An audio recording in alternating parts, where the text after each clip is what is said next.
Today we acknowledge that this event is taking place on the traditional territory of the Indigenous peoples of Turtle Island, including the traditional lands of the Anishinaabe, the Haudenosaunee, and the Ojibwe peoples, and on lands connected with the Lake Simcoe-Nottawasaga Treaty of 1818. This is the home of a diverse range of Indigenous people whom we recognize as contemporary stewards of the land and vital contributors to our society. I will look to the Deputy Mayor for the motion to adopt the agenda. And the motion is that the content of the Strategic Initiative Standing Committee agenda for September 9, 2020 be adopted as amended. And the amendments are item updated 4.2 CAO 2020-7 Delegation of Powers and Duties Bylaw, September 9, 2020. And number 2, attachment and recommendation added 5.3 initial 2021 budget discussion and expectations and proposed motion. CAO Skinner, dated September 9, 2020. Are there, Councillor, any questions or comments before I call the vote? Seeing none, all in favor of adopting the agenda? That is carried unanimously. Thank you. And declarations of pecuniary interest. Are there any declarations of pecuniary interest today, Council? Seeing none, if you find yourself in that situation as we get through the agenda, please let us know. Under item 4, staff reports, item 4.1 is the auditor's report 2019 financial statements. And I understand we have Sue Bragg, partner from Baker Tilly SGB LLP, to present to us today.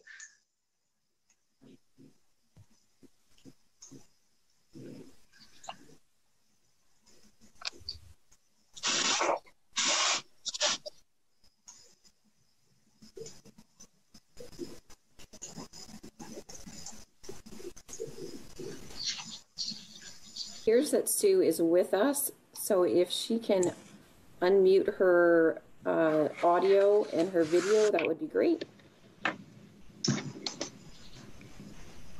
Sue, are you able to hear that and to join us?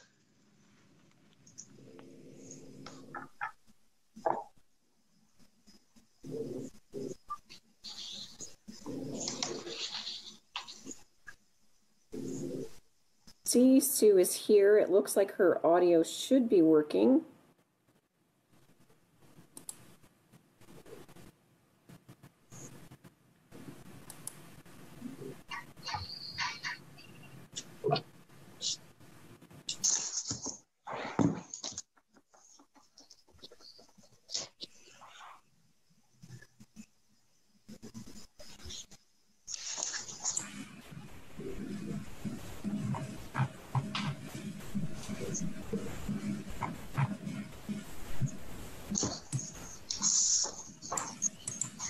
If I could, Chair, I could mention to Sue that there's a little arrow in the bottom of the screen near the microphone where one could choose from several microphones should you happen to have more than one on your computer.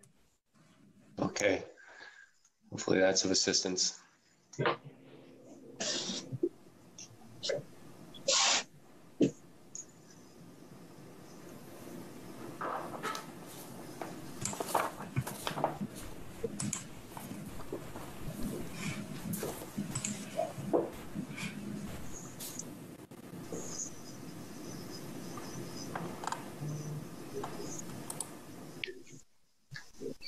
Sarah, if it's of any assistance to Sue, if she would like us to proceed, we can go to the next staff report if she is having some issues and needs some time. I think, Your Worship, she might have left and is going to rejoin. Okay. But we can definitely move on to the next one until we get her set up. We'll give her a couple of minutes. I don't want to get started on the next item, which is a lengthy report and is important as well. I don't want to get partway into that and then go back. So we'll give her a couple of minutes. And if we still have issues, then we'll move on to the second item. I believe we've lost Councillor Comey. Okay. Chris, maybe you can reach out to Councillor Comey and see if she's having difficulties.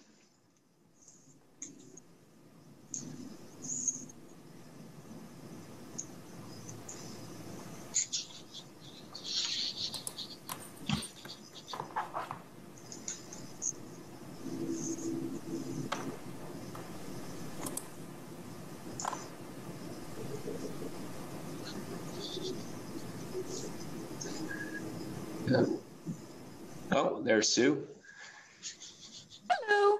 Hi, welcome, Sue. We've got you now online, but I'm going to ask you to pause just for maybe another 30 seconds to see if we can get Councillor Comey back.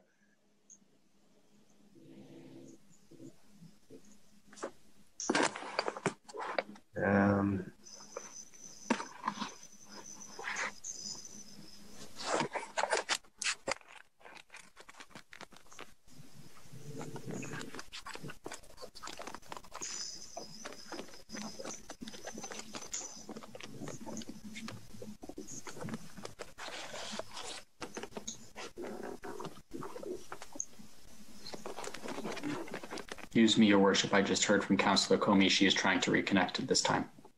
Okay, we'll give her another 30 seconds then. Thanks, Chris.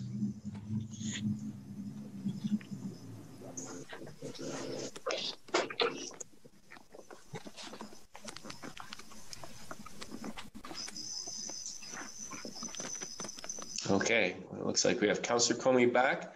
So welcome, Sue, and I will give you the floor. Good evening, everyone. Sorry about the delay. I didn't realize until everyone started talking that I didn't have any sound on my laptop, so I had to make a quick change to the to my iPad. Technology is wonderful. So in your agenda packages, you received a copy of the draft financial statements. And as in prior years, the draft financial statements were prepared by your very own Treasury staff. We have simply appended our audit report to that, and of course gone through everything with a fine-tooth comb, from spell check to footing to checking every number and every word. So they are available, as I say, as part of the agenda package. Part of the agenda package was also the draft management letter, which included a point regarding water department inventory. And so without further ado, let's move on to the next slide. And as in prior years, it is consolidated, including the library and the BIA figures as well. We are expecting that that a quorum of council will approve these draft financial statements, and thus the audit report is dated September 21st. And it is an unqualified opinion, as it has been in prior years. Next slide. So this is a snapshot of the consolidated statement of operations. That's part of the audited financial statements. And of course, the one line that is always has the largest variances when we look compared to both budget and actual is the capital and other revenue line. You can see there that the forecast or the budget was approximately 16 million.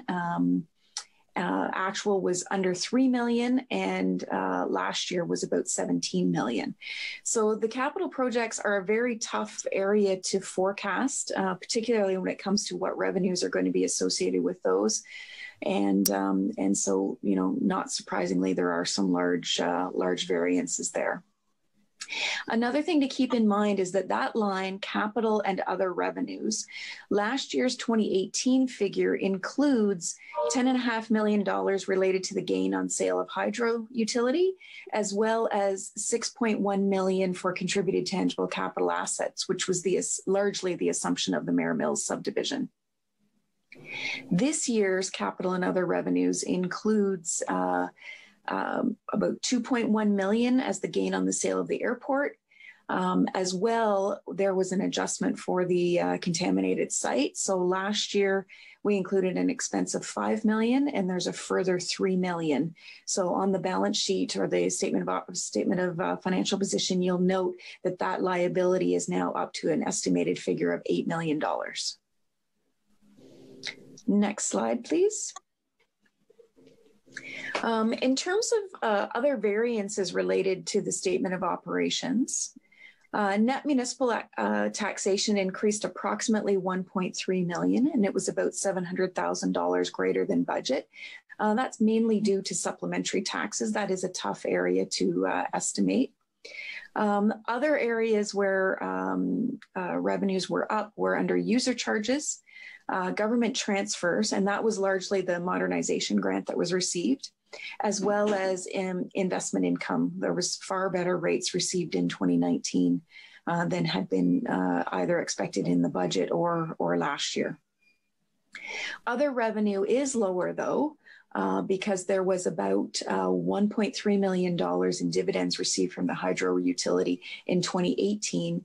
That was not the case, certainly, of course, in 2019, because the hydro utility had been sold by then. Under expenses, in all categories, and this is a large variance that we've talked about every year, the actual 2019 and the actual 2018 figures do not include amortization expense, but certainly, do include amortization expense, but that's not included in the annual budget. Of course, when we set our tax rates, we do not include amortization expense, and so that's why it's not included in the budget column. And amortization is very large. In 2019, it approached $11 million. It was $10.8 million compared to $10.7 million last year. And then last but not least, under the expense variances, there was over $5 million spent on the judicial inquiry, and you can see that as an increase over 2018 and the budget, both columns under the general government line. Next slide. So the next 3 pages, the next 3 slides are actually a pie chart that shows just kind of a snapshot of where your revenues come from. So not surprisingly, the largest share of your revenues comes from property taxation. User charges also make up a significant component, and between the two of those, they're well over 3/4 of your total revenues. Next slide.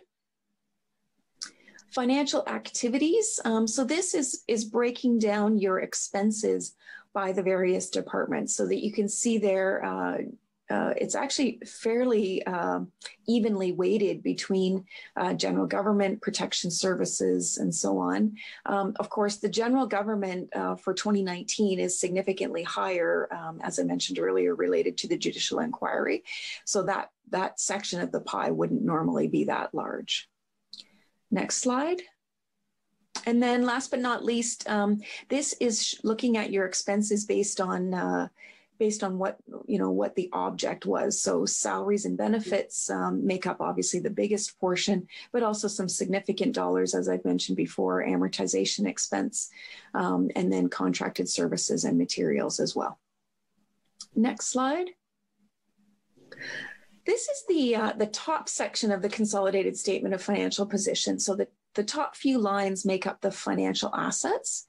And so this shows your cash and investments, and then your other various receivables. And one of the statistics that we look at is cash and short-term investments as a percentage of your operating expenses. The Ministry of Municipal Affairs publishes averages, and the provincial average is about 25%. They consider low risk 10%, and we are, far and above that at over 100%. Our cash and investment reserves are very healthy. The next slide. Taxes receivable is something else that we look at, and the ministry considers anything low risk below 10%. We're actually under 6%, which is right in line with the provincial average. And as you know, we audit 7 local municipalities, and we find them to be in the 4 to 10% range. So the town is well within that. Next slide. Accounts receivable, we're about 6.2 million this year compared to almost 10.3 last year. And that's because there was a large amount, about $3.2 million outstanding related to the sale of the hydro utility last year. And so that's included in the 2018 figure, and of course was paid subsequent to year end, and was not an issue or part of any of the figures at the end of 2019. The other reason for the decline is that EPCOR is now billing our water and sewer monthly rather than every other month. And so rather than 2 months of outstanding, that's only 1 month that's outstanding. So that improved our position year over year by about 1.1 million at the end of the year. Next slide. Long-term receivables. This is up in the $10 million range, and previously it had been much lower than that. But part of the EPCOR deal was that there were several different debt instruments, 4 in total, that were assumed, and so those appear both under long-term receivables and as part of our long-term debt, because as part of the deal we had to assume those debt instruments, and they are, you know, while I know that that entire amount is really what we need to look at, it's listed in the long-term debt note as 4 separate debt instruments because they are 4 separate instruments, and that's how we have to disclose them. The remaining balance in this $10 million figure is made up of receivables from benefiting landowners for water and sewer servicing that's happened over the last number of years. Next slide. Now, this is just a snapshot of the liability part of the statement of financial position. And you can see that accounts payable, accrued liabilities, and accrued interest is up considerably from last year. And that is because, sorry, I just need to refer to my notes here quickly. At the end of the year, there was about $1 million in development charges owed to the county and the school boards for their share of the DCs. And in 2018, that had been paid prior to year end. This year, that wasn't the case at the end of 2019. The other item I want to highlight before we move on, although I will talk about it again on a later slide, is that the liability for a contaminated site, so related to the terminals, has increased from 5 million to 8 million during 2019. Next slide. This is deferred revenue and obligatory reserve funds. So we have to set these funds aside, and therefore on the statement of financial position, they're recorded as a liability. And you can see that the Development Charge Act funds increased, you know, about $9 million over the course of the year. There were significant additions to development charges from developments such as Eden Oak, Law Cranberry Resort, and also the Monaco development. Next slide.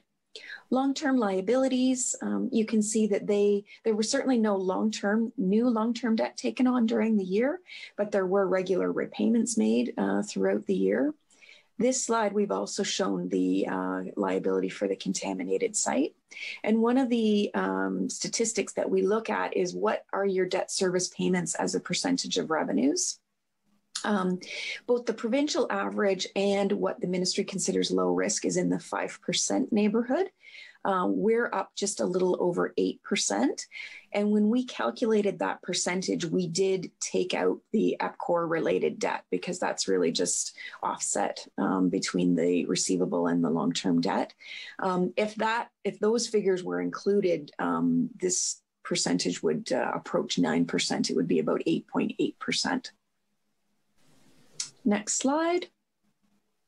So this is the total net financial assets. So if you were to liquidate all of your financial assets and pay off all of your debt, there would be about $34 million remaining in theory. And it's interesting, when the ministry looks at this, at net financial assets, they actually expect you to be in a net debt position, which certainly you are not. And so while I know this shows as negative 100, it's actually a positive thing because they are expecting that you would have net debt of about 50% of your municipal tax levy, when in fact you have net financial assets equal to your municipal tax levy. So it shows kind of funny on the slide, but that is that negative 100% is definitely showing you much better than low risk or the provincial average. Next slide. Tangible capital assets, obviously it's the biggest figure on the statement of financial position. So it's a place that we spend a lot of time on. And the figure stayed relatively the same year over year. And that just means that the amount that was amortized and the additions to capital assets were roughly the same. And the one ratio that we look at is related to asset consumption ratio. So that is how much of your capital assets have already been consumed or amortized. And you're in about the 41% range, and low risk is considered 50%. So you're, just below what the province considers low risk, and pretty much on par with what the provincial average is. If we look at the next slide, we can see what the various components of that are. And obviously land shows fully in the green because all of that is remaining. We don't amortize land. It really doesn't change in value. But you can also see that in the areas of machinery and equipment and vehicles, certainly more has been amortized on those than is the case if you look at buildings or our linear assets. The linear assets include roads, water and sewer lines, sidewalks, that sort of thing. Next slide. So just some other disclosures that I want to make sure that council is aware of when they go through the financial statements. I mean, I'm sure you've all gone through this word for word, but just some notes that you wouldn't necessarily see in other municipal statements if you're looking at them. So of course, the one that I've mentioned already is the liability for the contaminated site related to the terminals. Also note 19, we've disclosed the commitment and the dollars related to the judicial inquiry. And as I mentioned, those expenses are included on the general government line on the statement of operations. Note 20 discloses the details on the sale of the airport. And it calculates the overall gain on sale. So you can see in that note that the finance staff have detailed, how much was received, how much was spent on legal costs, what our original cost was, and the difference between all of those figures is the gain. So not to be confused with what the sale price was or what the cash was that was received, but that for accounting purposes is the gain on the sale of the airport that's detailed in note 20. And then last but not least, note 21, unfortunately, this is a note that we've had to include in all of our assurance financial statements that have been issued since March. And so this details what exactly the town has done related to COVID-19. Next slide. So as I've said before, note 11, the accumulated surplus note is my favorite note. So the town's total accumulated surplus was $245 million at the end of 2019. And that accumulated surplus is made up of several different components. And keep in mind that the accumulated surplus is the difference between all of your assets and all of your liabilities. It doesn't necessarily represent cash in the bank.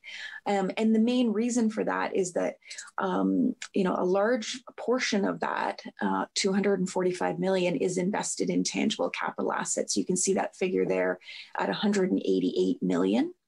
The current fund surplus is in a negative position, and that is because the liability of $8 million related to the terminals is included in that figure. It is broken out in note 11 so that it's clear for the reader, but for purposes of this slide, we've grouped it. And then you've got reserves and reserve funds of about $65 million. And again, that's an allocation of your surplus. It doesn't necessarily mean that you have that much money in the bank, although, as I mentioned earlier, your cash balances are very healthy. And one of the statistics we look at is reserves as a percent of operating expenses. So the ministry considers anything around 20% low risk. The provincial average is about 68%, and we're actually sitting at 107%.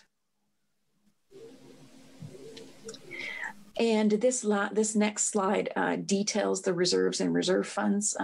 Many of them, the balances don't change that much from year to year. But if you look under the first line under reserve funds, that is the current purposes balance. And it was depleted significantly. There was about $2 million taken from it related and used for the judicial inquiry. And then in contrast, the last line that we see there, the Collis share and airport sales, that reserve fund is sitting just under 18 million, and it increased during the year, of course, because of the sale of the airport. So in closing, I want to make mention of a couple of things. So the first is thank you so much to Marge and her team for their assistance. I mean, as you can appreciate, with having a completely remote audit and many of us working from home on certain days, accomplishing the audit was no small feat for Marjorie's team, or ours for that matter. And so thank you very much for that. Also want to take this opportunity to wish Marjorie a very long and happy retirement. And last but not least, we're looking very much forward to working with Mike Switzer under his leadership in the coming years. So I'd be happy to entertain any questions that anyone may have.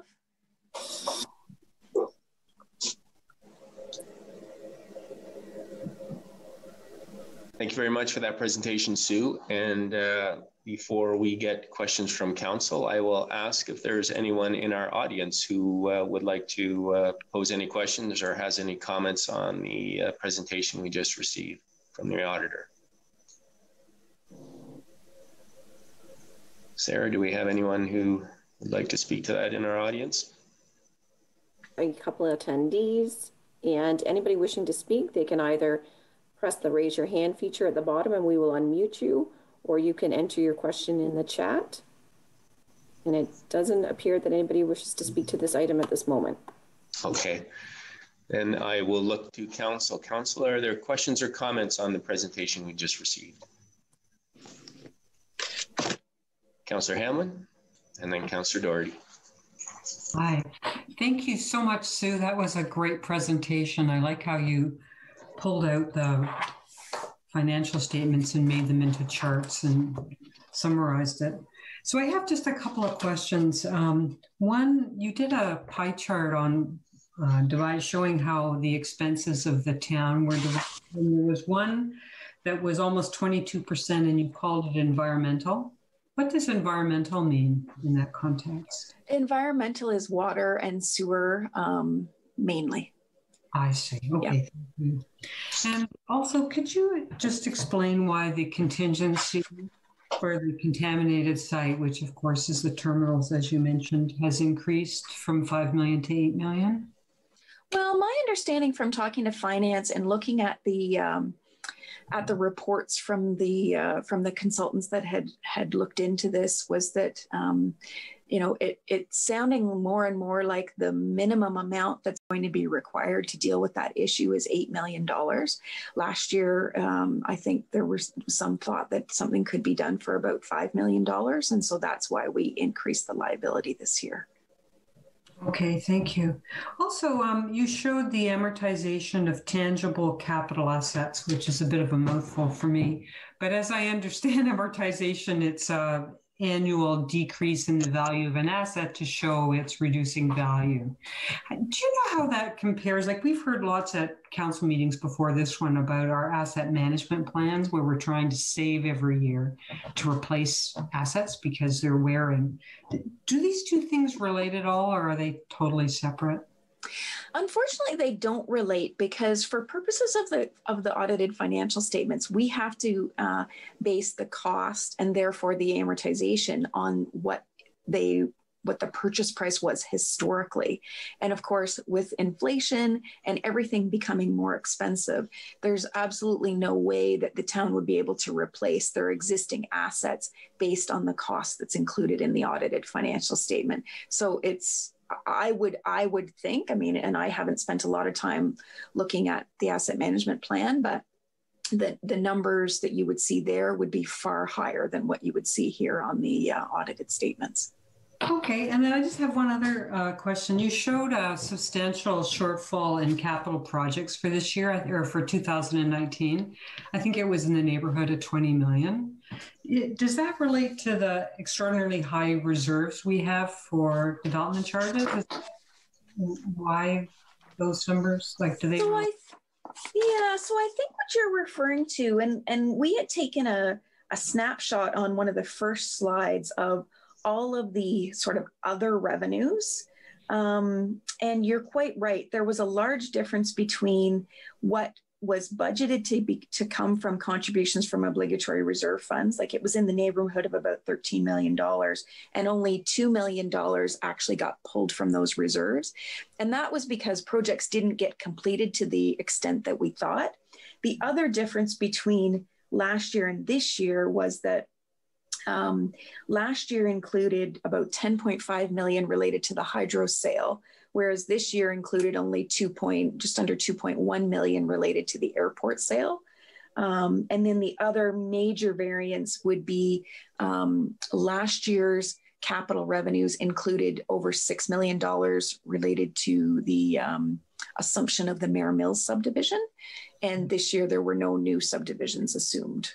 So lots of different factors in there. And that's probably one that you will want to look at on the bottom of the statement of operations to see the various lines, because lots of different factors affecting that one for sure.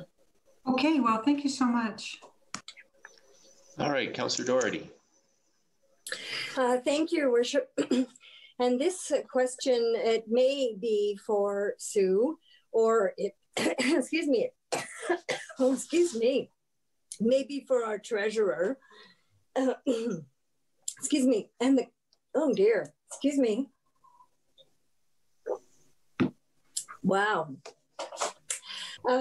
It's been suggested that we could have or had the option to set up a liability line for the judicial inquiry, similar to what we did for the terminals, so that it's showing separate from all of our other expenses, and it also shows, I guess, as an unusual item.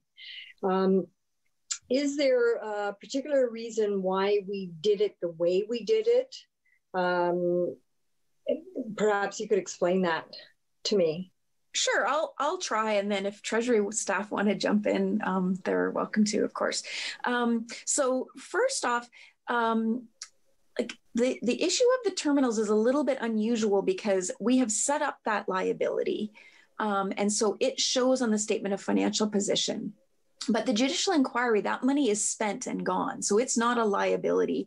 We haven't tried to estimate further costs that are coming for the judicial inquiry. What's included in these statements is just what has been spent. I mean, there could have been a small amount that was owing at the end of the year that would be included in accounts payable, but it's not the same accounting issue that we have for the terminals, because in that case, we've basically set up an estimate of what we think that liability is for that contaminated site. In terms of presentation of the expense, perhaps Treasury needs to speak to that, but certainly from an audit point of view, I was quite happy not having it shown as a separate line, because they did include the disclosure of the expense separately in note 8. And so it's clear to a reader how much was spent on that line. And I don't know whether Treasury has any further comment on that, but. Marjorie, would you like to add to that? Certainly, Your Worship. It was my feeling that after the point in time that Council had approved the fact that we should go ahead with the judicial inquiry, it became a normal operating expense, which is why I wouldn't consider separating it from the other expenses, because once committed, we have to pay no matter what. Whereas with the amount that we've set aside for the terminals, it will perhaps take years to be paid. So similar to what Sue said, we've already spent the money on the judicial inquiry, and we're just setting aside part of the surplus amount to cover any potential recoveries or rehabilitation that may have to happen on the terminals. Any follow-up, Councillor Doherty? No, thank you very much. Council, any questions or comments on the audit report? All right, seeing none. I have one, or a couple, I think. Sue, you've been doing our audit now for a number of years, and it seems to me about halfway through our last term, you made a happy announcement at some point that we were in a net financial positive position as opposed to a deficit position. And it looks to me this year that we're about a little over 34 million into the positive. Am I reading that right? Yes, you definitely have positive net financial assets, and not all of our clients enjoy that position, let's say. I would have to go back in prior financial statements to see when exactly that number became a positive number, and I'd be happy to provide that to you later this evening if that's helpful. Oh, well, that would be great. I guess really I'm just looking at the trending, and we're going in the right direction, it seems to me. Oh, for sure. And as I look at a number of the comparators that you put in, and thank you for doing that, it shows that we're in a fairly strong financial position compared to the provincial average and the recommended levels. Yes, in many instances, for sure, you're tracking better than the averages. Great. Those are my questions. And unless there's any other comments or questions, I will read in the resolution. It's moved by Councillor MacLeod and seconded by Councillor Comey that the Auditor's Report 2019 financial statements be received. And I will call the vote then. All in favor? And that is passed unanimously. Thank you very much, Sue, for all your hard work, and to you and your team. And we will look forward to passing these at our September 21st meeting. Great, thank you. All right, have a good night. Next item on the agenda is the Delegation of Powers and Duties Bylaw. And I will ask Clerk Almas to present, please. Certainly, thank you, Your Worship. To members of the committee. So this really is a group effort on putting this bylaw and policy together that's before you tonight. So we'll get into the background. So our next slide. So under Section 270 of the Municipal Act, it requires municipalities to adopt and maintain a policy with respect to delegation of its powers and duties. Collingwood has not had such a policy in place. We have a few bylaws that provide for specific delegated authority, but not a blanket bylaw policy. Staff have been doing a number of these items for various reasons, whether it's been included in their job descriptions or it's been minor in nature or past practice. So it's very important to ensure that appropriate council delegation has been provided. So this policy provides the CAO, department heads, and in some instances, their delegates, the ability to perform minor administrative or operational contractual obligations on behalf of council. This delegation permits council to focus on policy setting over day-to-day operations of the corporation and creates much greater administrative efficiencies. Next slide. So council's overarching authority. All delegation of council powers, duties, or functions shall be effected by bylaw or council. Unless a power, duty, or function of council has been expressly delegated by bylaw or resolution, all the powers and duties and functions of council remain with council.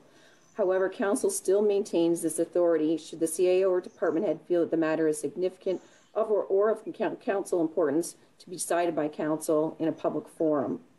All delegated powers and duties can be revoked at any time. Next slide.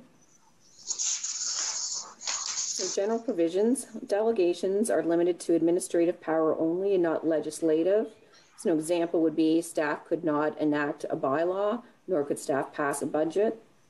Delegations are limited to their respective departmental functions and shall be granted only by the CAO or department head, or if there is a designate specified. Any expenditure of funds must be within the council approved budget for that matter. And any delegated authority that delegates that the delegate or CAO deems to be significant in nature shall require a memo to council outlining the nature of the matter and any associated expenditures for inclusion on a consent agenda of the next appropriate standing committee or committee meeting agenda. So this is to ensure accountability and transparency for council and the public. Next slide. Designates, where council delegates a power or duty to a delegate. The delegate may appoint a designate to fulfill the responsibilities of that delegated power or duty only where expressly permitted. Designates would be able to execute routine administrative functions that would not warrant the outright approval of a department head. And examples that we provide are temporary road closures, issuance of business licensings, or this could be a matter in which they are in the absence of the CAO or director, that power can be delegated. And the following is the proposed delegated authority list of items. So these have been identified within the report and in the draft bylaw. So they include all of these provisions, including inclement weather. Yeah, so we can go through all of them, or if anybody has any specific questions about specific ones, all department heads are available to address any specific questions that you might have. All right. So that's our very brief summary, and we're all available to assist. Thank you. Thank you very much, Sarah. And I will look to the gallery if there is anyone in our audience that would like to comment or has questions about the report on the delegated authority. And now is your opportunity. Okay. We do have a number of attendees, and it does not look like an individual wishes to speak at this time. Just a reminder, you can enter a question in the chat, or you are welcome to speak to the delegated authority bylaw by indicating in the chat. There seems to be some activity in the chat box there, Sarah. So it looks like Matthew Pretty would like to talk.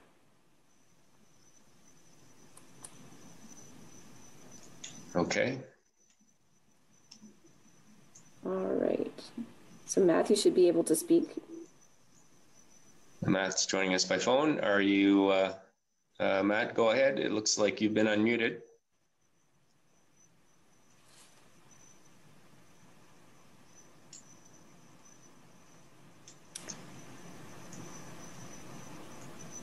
Go ahead, Matt. Okay.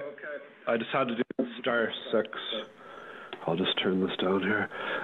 With regards to road closures, do we have the proper signage, such as in the wintertime, such as Harbour Road or 26 if we had a flood over near Niagara? Do we have the proper signage for climate change issues, such as floods, high wind, high water? Do we need to invest in new signage due to extreme weather events such as floods or high winds? That's my question. Okay, thanks, Matt. We're talking about the delegated authority, but if we have Peggy on from Public Works, perhaps Peggy could answer that question. Good evening. Yes, we do. Yes, Public Works has a supply of road closure signs and barriers and things that we need for all kinds of different emergency closures. Okay. And certainly we do have a budget. If we need more, then we do have an operating budget where we can purchase those under. Okay, that's good. Thank you. I just wanted to add that, and I'll stand by. Okay, thank you. Is there anyone else, Sarah, that's from the gallery? Does not look like there's anybody else wishing to speak to this matter at this time. Okay, thank you. Well, then I'll open the floor to Council. Council, are there any questions or comments? Councillor Jeffrey. Thank you, Mayor Saunderson. Through to the clerk. I think you were answering my question as I was writing it down, but I just wanted to clarify. My question was how soon after a delegated authority was used was it reported? I think you said the next council meeting. Is that what I heard? Is that correct? Yeah, so that's great. And this is more of a formalization of our current practice as opposed to really a lot of new items being taken on. Would that be a correct summarization? A majority of these functions are very administrative through your worship to Councillor Jeffrey. So this is really a very important tidy up document for us. There is a couple new items that are identified in here, but that is correct, Councillor Jeffrey. Okay. Thank you, Mayor Saunderson. That's great. Thank you. Councillor McLeod. Thank you. Through your worship to the CAO on this topic, we are currently under delegated authority and have been since March the 16th. Director Skinner, or CAO Skinner.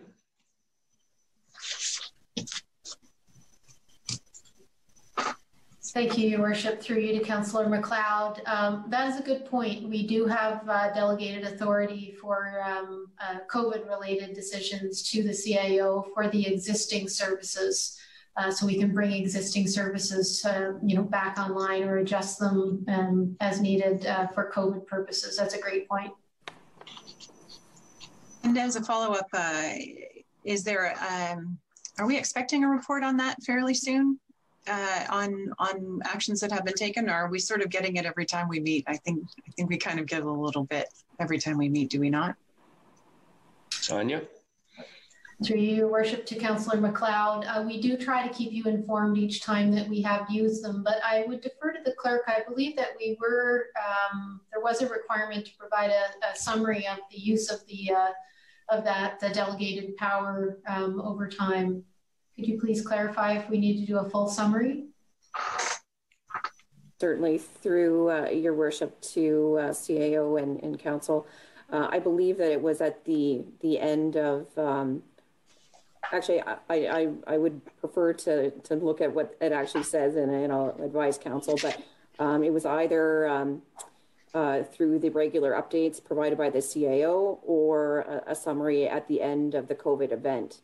So I will look and confirm. Okay. One last follow-up through you, Your Worship. When do we expect the COVID event and thus the delegated authority to be over? I know the province has said so, but the county has not. At what point does delegated authority end? CAO? That's a wonderful question. Thank you through Your Worship to Councillor MacLeod.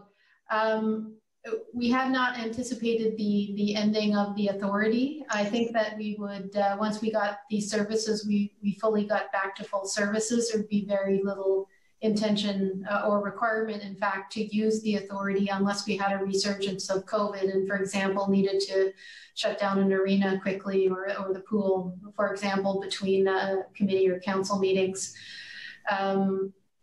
So I hadn't anticipated a date, but I think it would potentially be related to the finalizing of the emergency by the county and the province. Thank you very much. Council, any other questions or comments?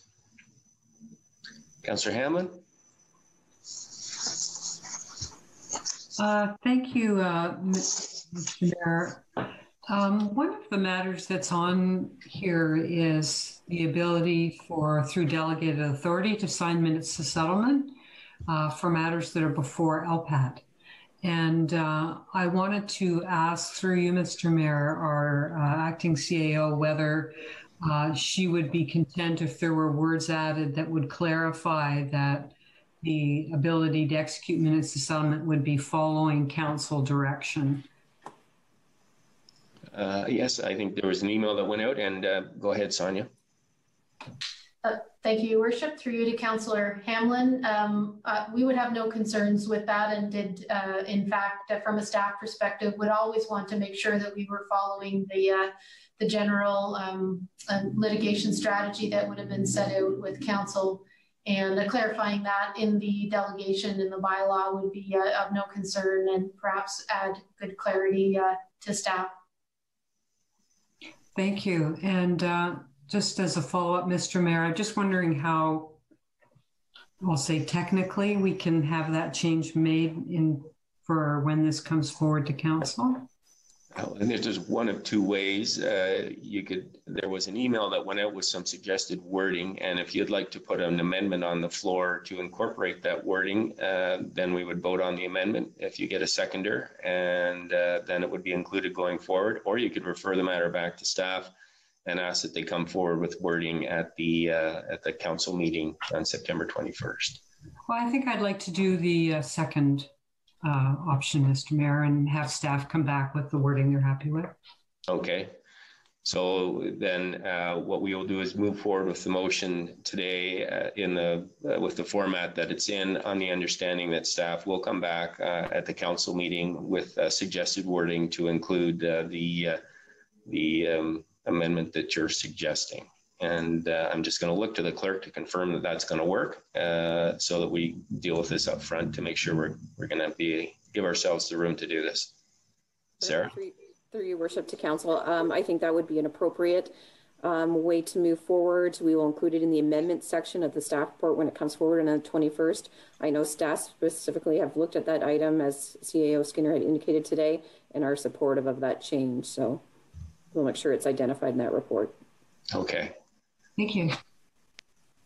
Council, any other questions or comments? Before I call the vote, just a comment to commend staff, Sarah, for this work. With the public notice policy, this is something to clean up and get our policies in order to comply with the legislation, and it's a thorough job, so thank you for that. Perfect. Thank you.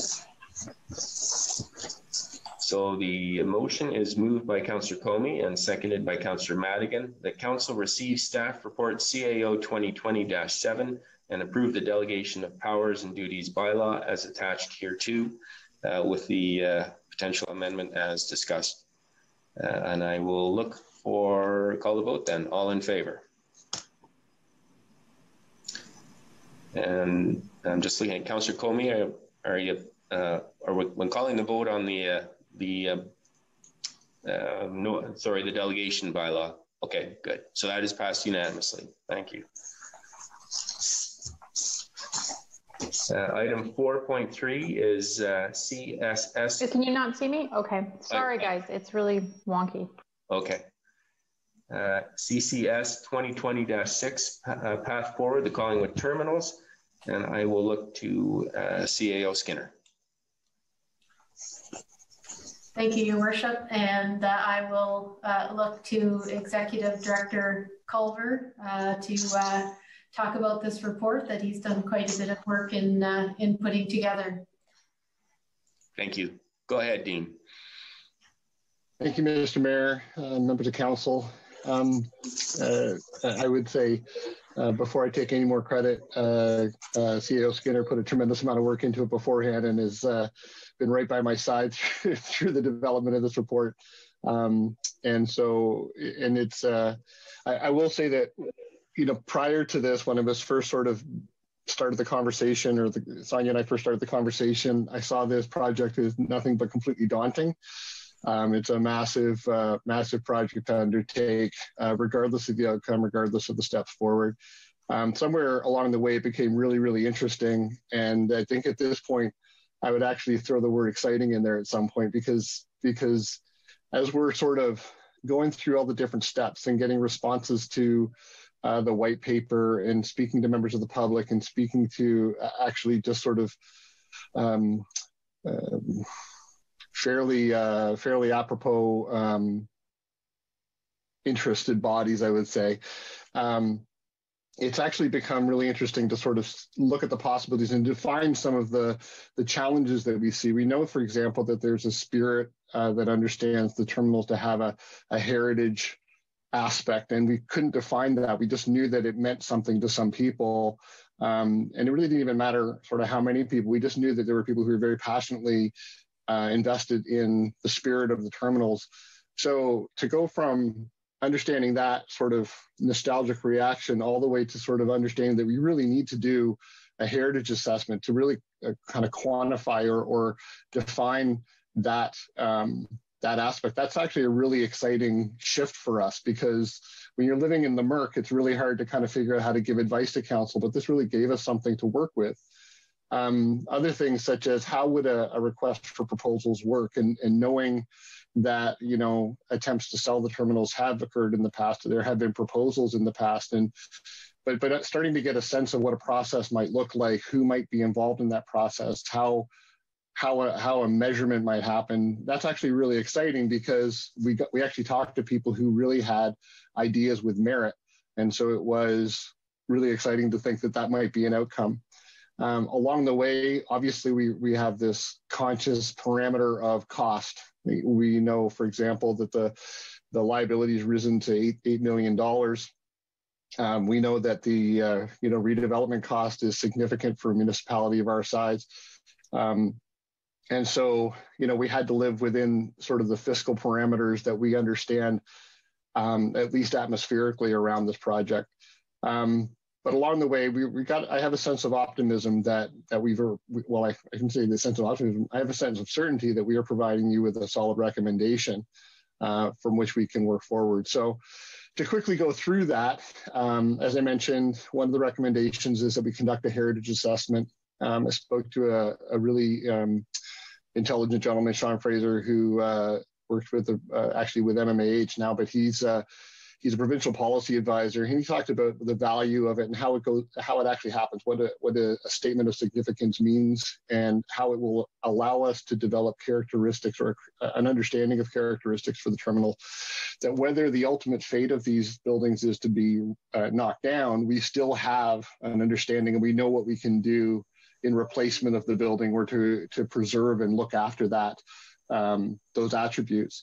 If the building is to remain and we have a solid proposal, we can learn what attributes need to be protected and preserved through an RFP redevelopment. So we learned that was a really good idea. So that's one of our recommendations. Obviously, we're also recommending that we move to a request for proposals, looking for a public-private partnership. Sonia has a great deal of experience in P3s. I have much less. I've been learning as I go. I do think that we're in agreement that we need to provide secure some P3 expertise to help guide us in this process so that we can understand what's in the best interest of the community, as well as what is our best opportunity to develop a solid working partnership with a positive outcome. We've estimated through a number of contacts that could cost as much as $300,000 to run that process.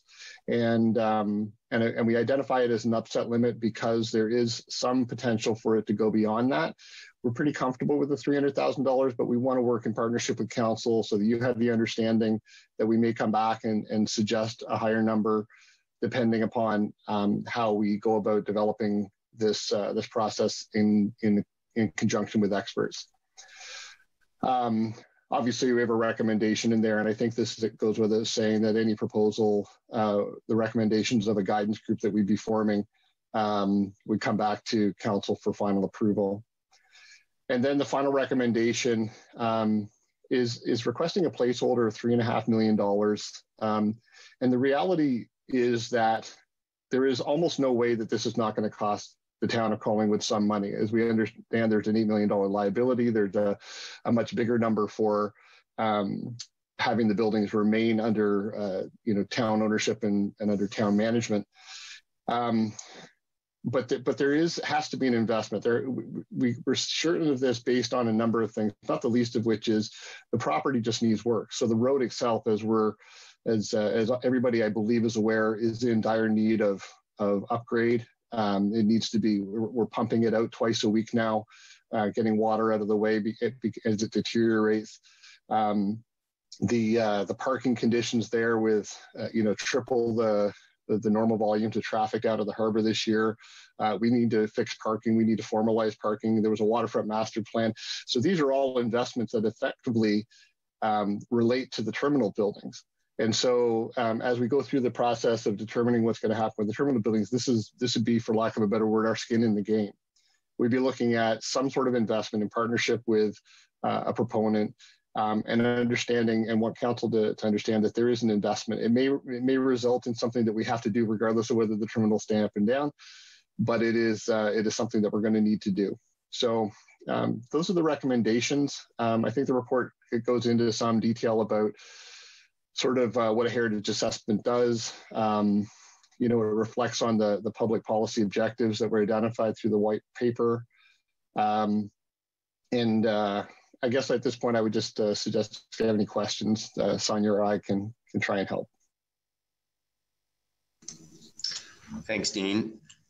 Before we get to council, I will look to Clerk Almas to see if we have anyone from our audience that would like to comment on the staff report on the terminals.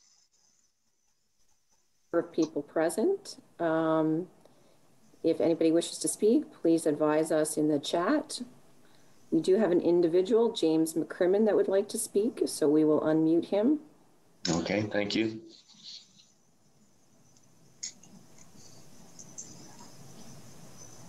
Hi, thank you for taking my question.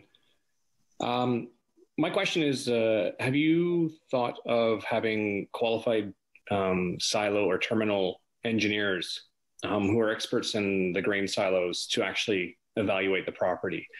In the sense that Tacoma and previous people were engineers for buildings, but not necessarily the silo, which is a different sort of animal. Has that never been thought? I'll look to either the CAO or Executive Director to answer that.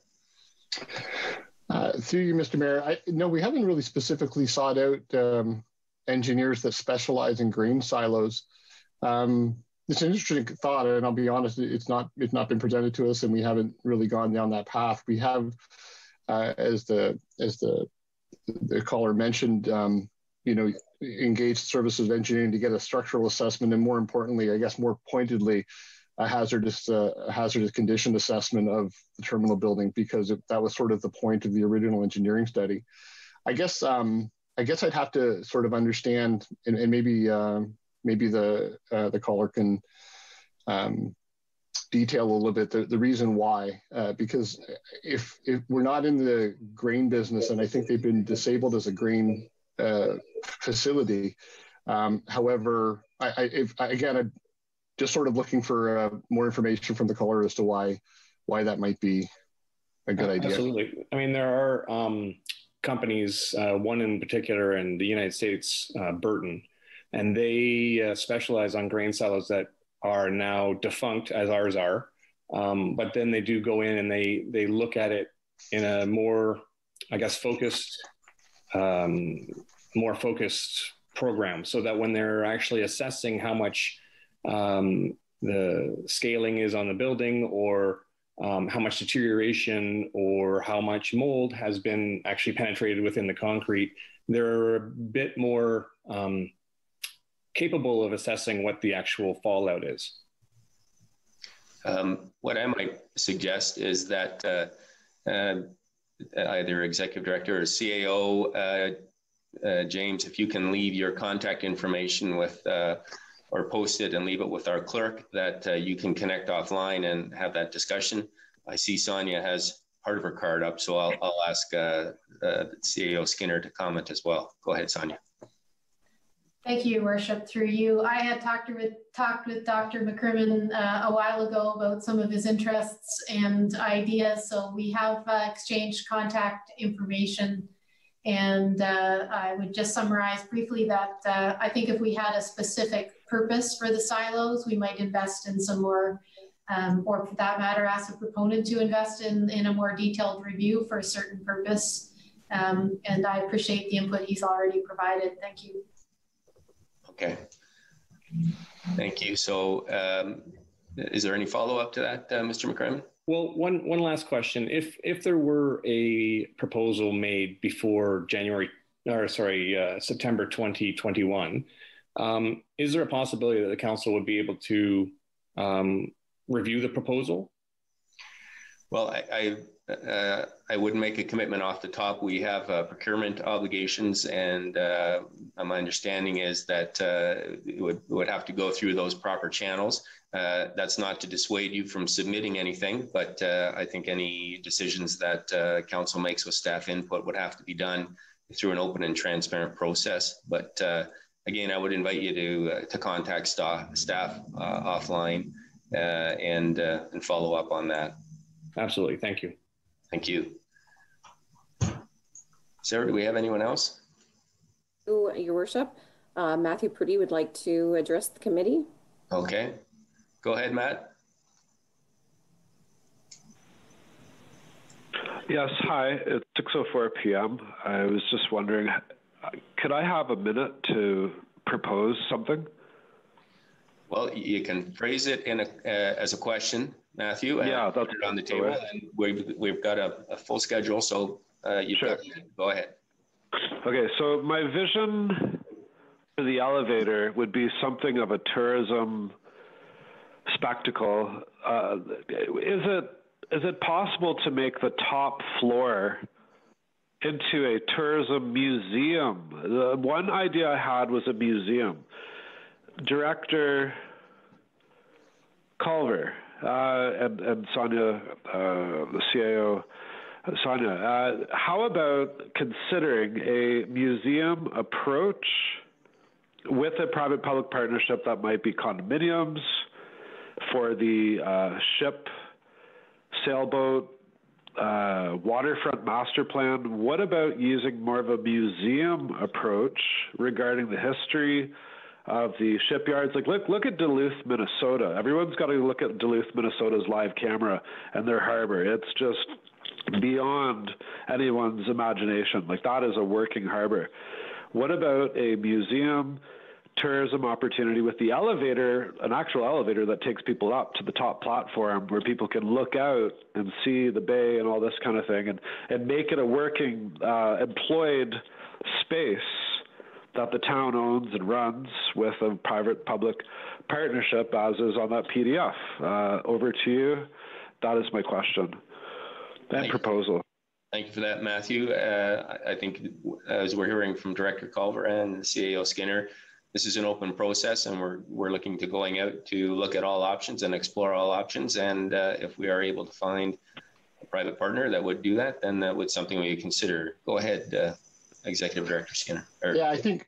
Thank you, Your Worship. I think something that needs to be sort of set up front is that there is no shortage of ideas.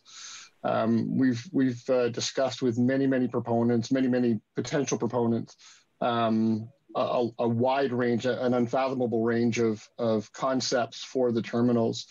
Mr. Purdy is suggesting another one, and that's a fantastic idea. But one of the things we're constrained by is the town's ability to spend the minimum base amount of $10 million to restore the terminals to their to a simply serviceable state, and then further develop beyond that. So that's a very difficult thing, which is why staff are proposing an RFP process that would where a proponent would carry the load of that financial burden.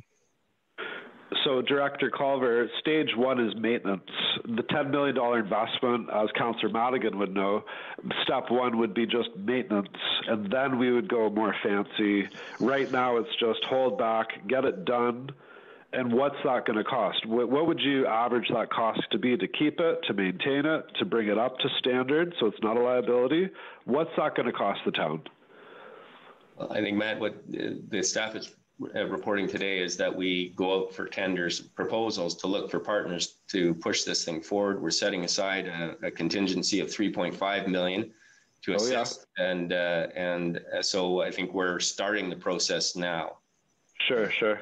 So I don't know. The waterfront master plan. Very good. I will sign off here. The waterfront master plan has to be followed, and we need to maintain the harbor. We got to bring it up to standard. We need more bathrooms down there. But good job on Heritage Road. Mission accomplished. It was re-leveled, and there's thousands of people down there this summer. And honestly, engineering and PRC stepped up, got it done, got it leveled, and the washrooms are deployed. Good job, Town Council. You did an excellent job this summer. It was a hell of a summer. So thank you. I'm going to mute myself. Thank you very much. Thank you, Matthew. And we still have 3 weeks of summer left, officially. Don't wish it away. All right. Is there anyone else, Sarah, who would like to address from the gallery? Again, if you wish to speak, please either type it into the chat or question, or choose the raise your hand feature. And it doesn't appear that there's any further comments on this item. Okay, Council, I'll open the questions to Council. Go ahead, Councillor Jeffrey. And I've got Councillor Berman and Councillor Doherty. Thank you, Mayor Saunderson. I thought this was a really fantastic report. I think it really put everything together for us, and I know how much work it was to make it easy for us to read. And I really didn't have one question until now, and that's when we refer to skin in the game at $3.5 million. Is it $11.5 million if you include the $8 million liability we have in our current financial statements? I just want to have a realistic view of what our skin in the game is. Executive Director. Through your worship, yeah, that's a good way to kind of look at it. If we were in a position of for example, in the final scenario, tearing the building down, that road still needs to be dealt with. It might not be quite $3.5 million because that's an assessment including a large-scale servicing requirement. The servicing requirement might be smaller, but at the end of the day, what you're understanding is true. Any follow-up, Councillor Jeffrey? No, that was great. Thank you. Okay. Councillor Berman. Thank you, Mayor Sunderson.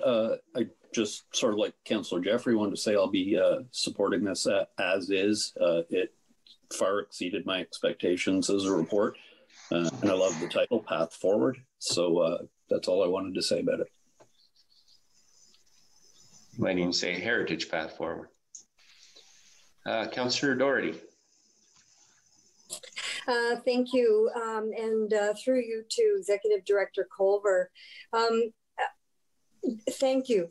This is an excellent report, as has already been indicated. The depth and breadth, and the beginnings of a way forward are make me feel very cautiously optimistic about this very important part of our heritage and one of our assets.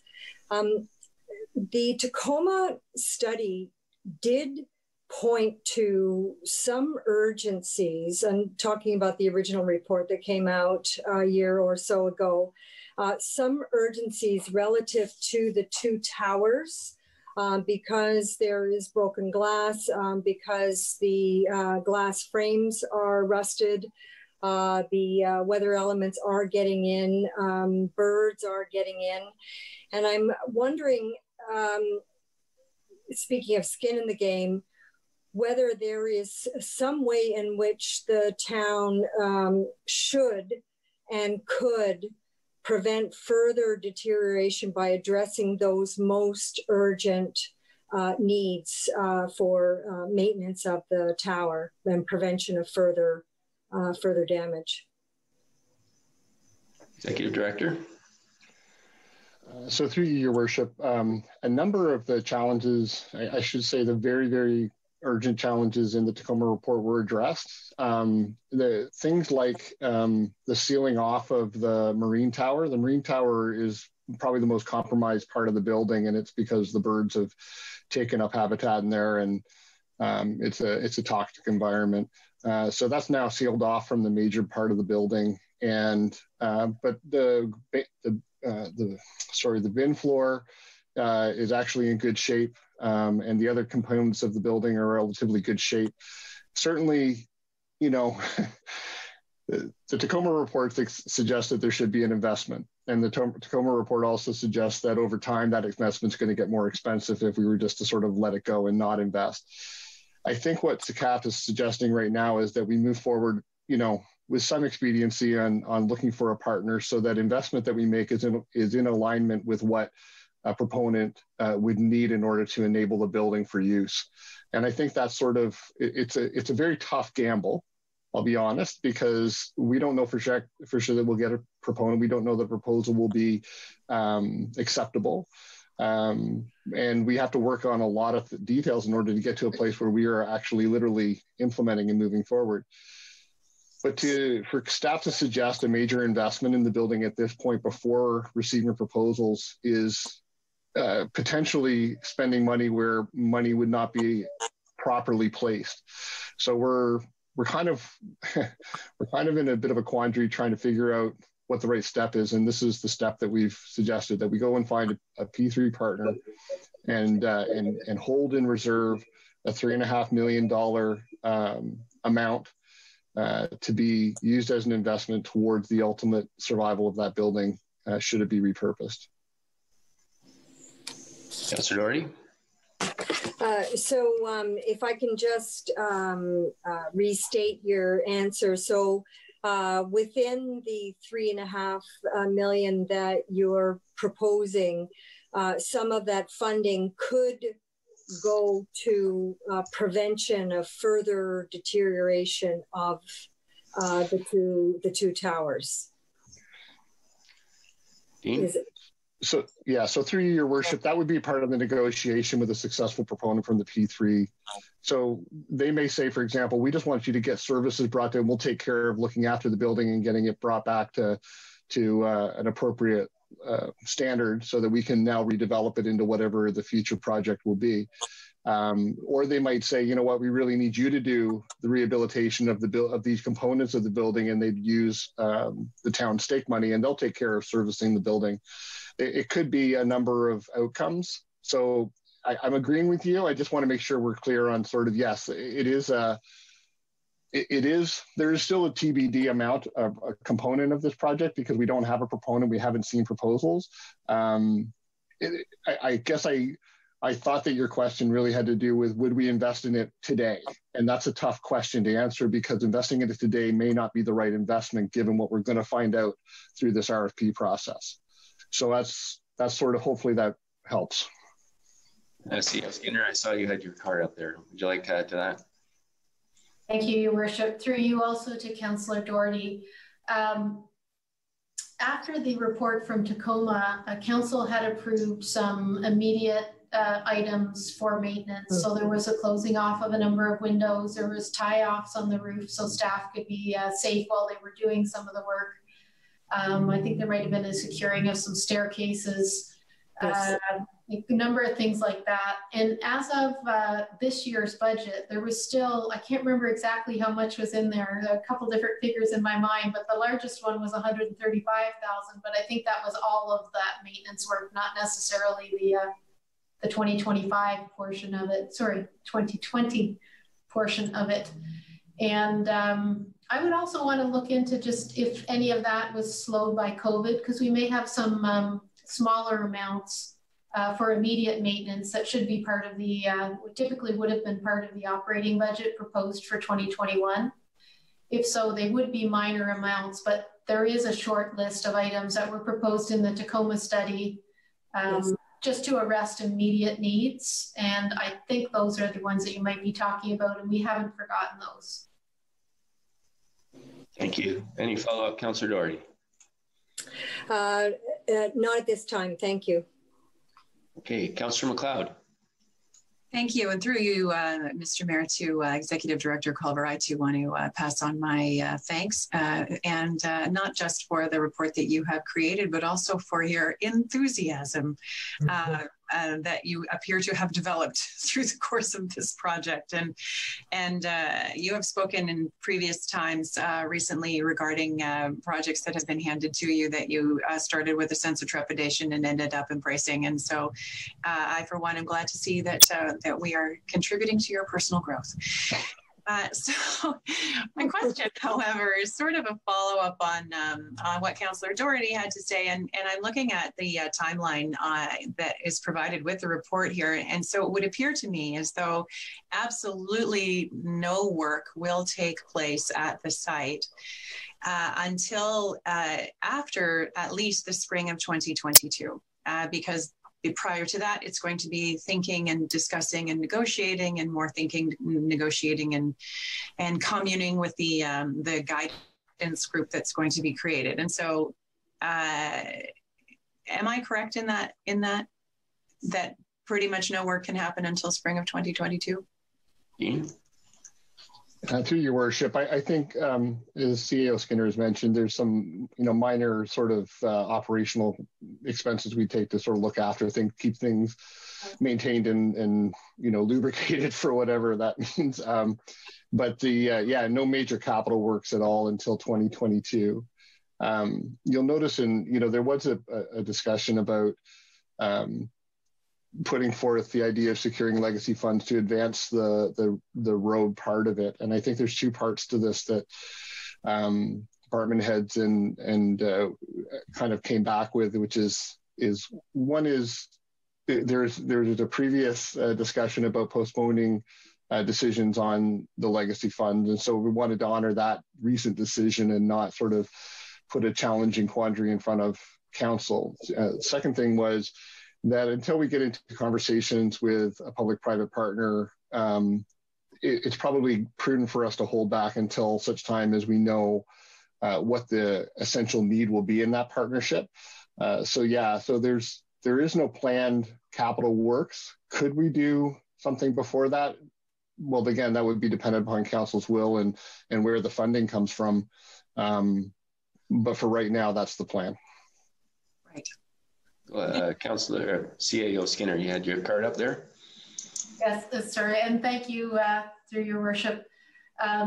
An assumption that has been made in laying out this timeline is that there would be a short listing of proponents, so that we wouldn't ask proponents to come in with their securities and 200-page proposals in the first instance. What we would do is look for a set of proposals, indicators of interest, to make sure that before people went into that level of effort, council was comfortable that the proposals that we were bringing forward and wish to entertain were in line with the public policy objectives that council would like to see, things like retaining public access to the waterfront, for example.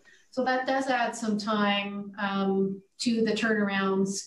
And I think if anything, this timeline is doable, if even slightly generous, but I wouldn't want to be back with council again saying, whoops, we meant a year later than that. It's quite realistic with that additional, I think, needed step in the process. Dean, you had your hand up. Yeah, sorry, just to add in, because as I mentioned before, you council have the best staff in the world. Dave McNulty has just messaged me to reinforce that we are getting back to securing windows this fall. So we have budget and we're planning to get that work done this fall. And that's likely the biggest liability from the original Tacoma report. So that is being addressed. It's budgeted for something less than $100,000. And we're still looking after health and safety concerns as a matter of course. So that's over and above any RFP outcome. That's something that we've done. But I wanted to pass that on because Dave is paying attention and helping me out in real time here. Thank you, Dean. Any follow-up, Councillor McLeod? Only to say that my question was not intended as a criticism in any way. I was just trying to be clarifying and to understand exactly what it is that we're doing here, and so that I can maybe curb my own enthusiasm a little bit. Thank you. Thank you. Well, I think it was taken that way, so thanks for the clarification. Any other comments, Council? Councillor Hamlin. Thank you, Mr. Mayor. Firstly, a comment. I just love the outline here of how we're going to proceed step by step, and that we're going to retain a consultant experienced in private-public partnership matters.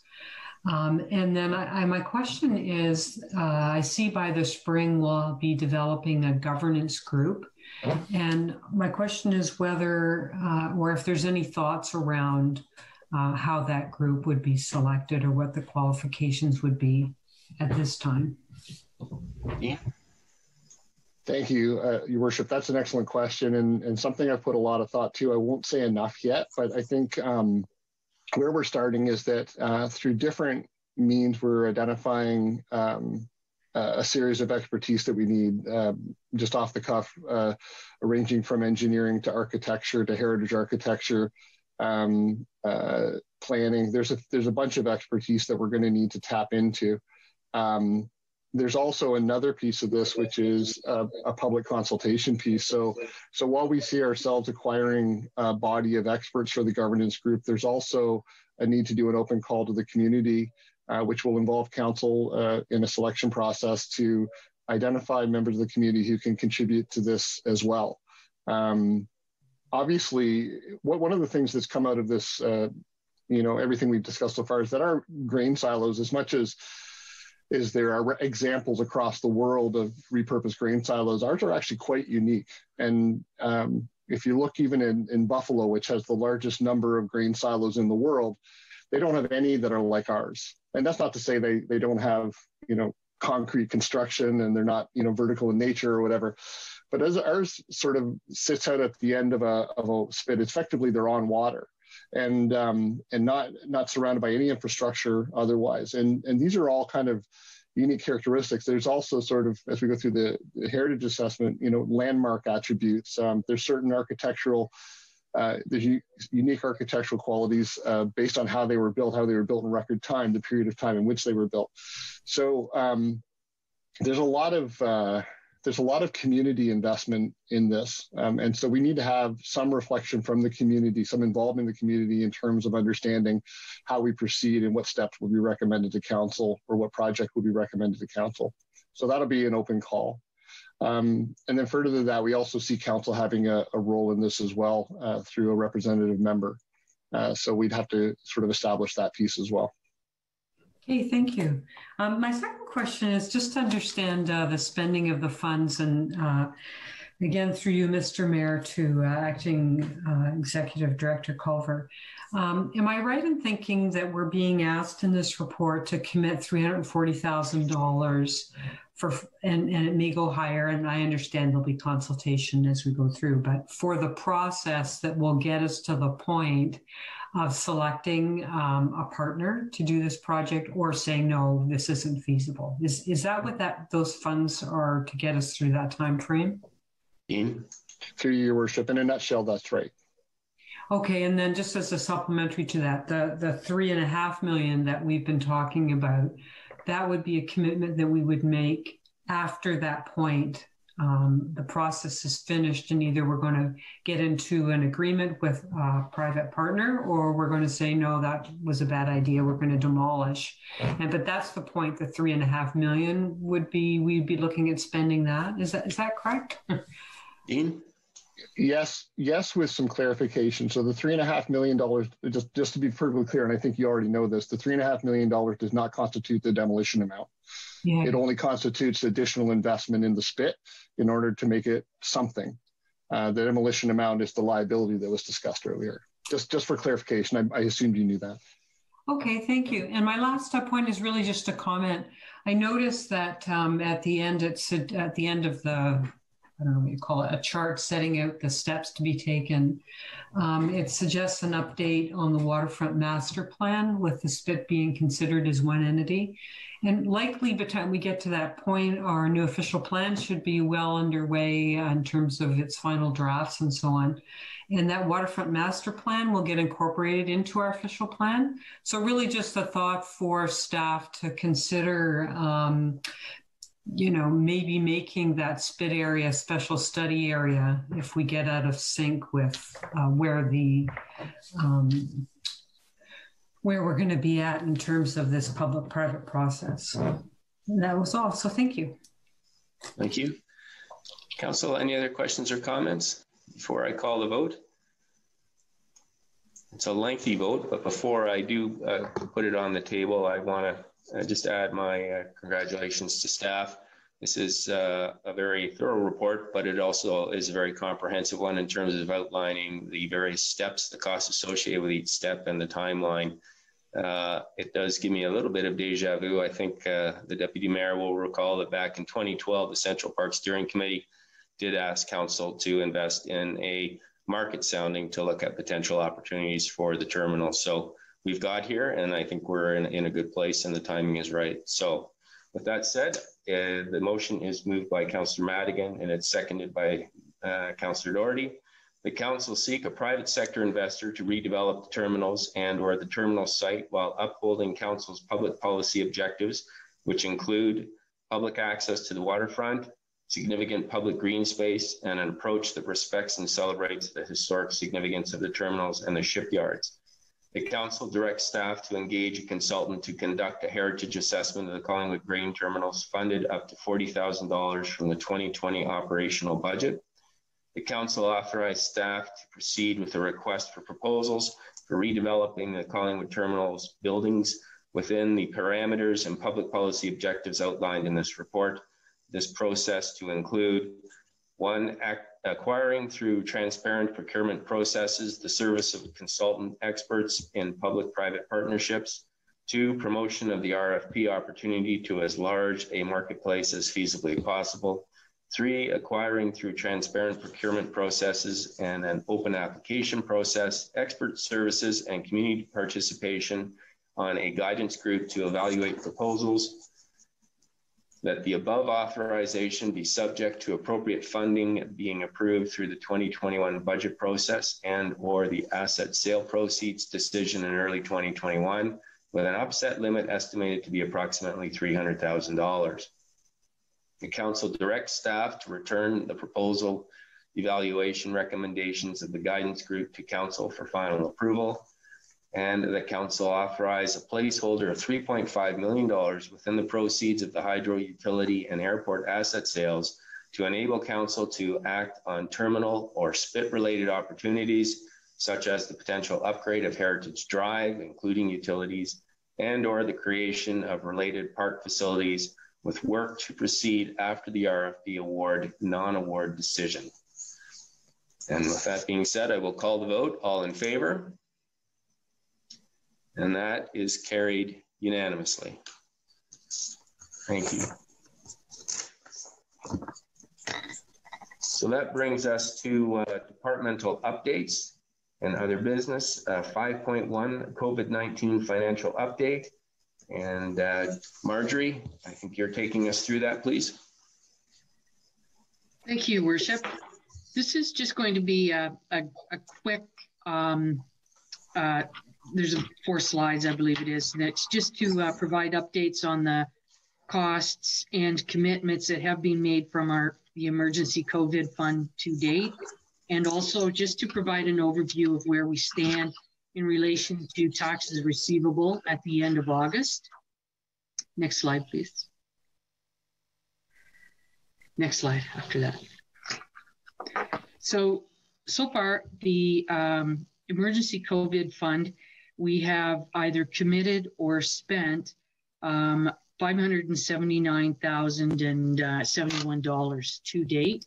The largest of those amounts being the pledge to assist the hospital with the generator at the Legion, and the Economic Recovery Task Force plan of $75,000, up to $40,000 for the expansion of patio on the main street, and total just, I'm not going to call them minor expenses, but items like the Town of Collingwood masks, cloth masks that we bought, the PPE, the plexiglass, the additional sanitization wipes, and all of those types of things that have been spent throughout all of the departments.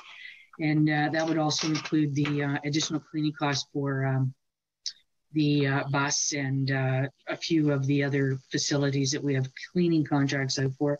We spent about $185,000 there. And the penalty and interest waiver, which ended at the end of April, has roughly cost us $132,500. Next slide. When I go to take a look at the taxes receivable, because what we did was waive the interest on the current year, the 2020 taxes outstanding only. And this is a breakdown so you can see exactly how much was waived and in which month they were waived.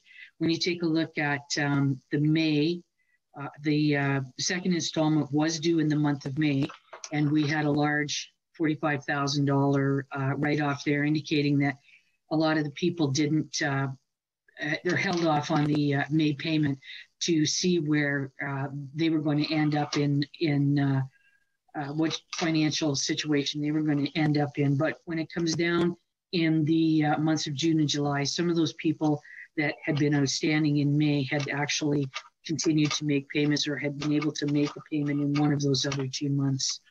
Next slide. At the end of August 2020, our total outstanding arrears, this is interest and taxes for the last 3+ years, including the current, we had $19,600,000. And when you take a look at the August 2019 amount, it was $18,757,000. So the outstanding arrears are $835,180 higher than the 2019 level. But if we go to the next slide, it's what is more important is the actual current year arrears, just those people who had trouble making their 2020 tax payments. So we look at that at the end of August, it was $17,100,000 in outstanding current year taxes, compared to the $16,767,000 for 2019. So our current year arrears were $332,000 higher than the 2019.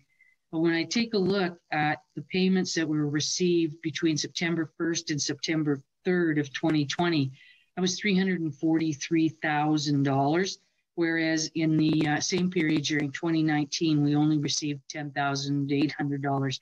So by the time we hit the 3rd of September, we were comparable to where we were in 2019, which is it's a good sign. And the other thing that we have to remember is that the 2020 taxes that we invoiced were actually $1.4 million higher than those of 2020. So I think our statistics in terms of the taxes and collections are going in the right direction, and hopefully we shouldn't have a large current year lack of collections by the end of the year. The current year is always the one that makes up the largest portion of the total arrears by the end of the year, I believe.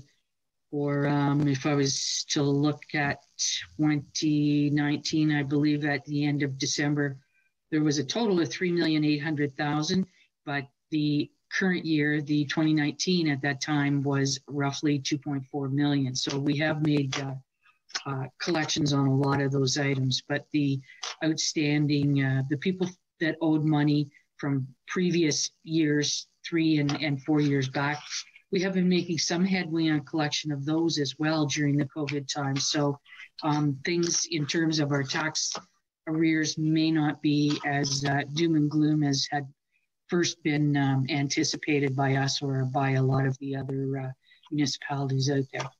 And at this point, ladies and gentlemen, that's all I have to say. Thank you, Marjorie.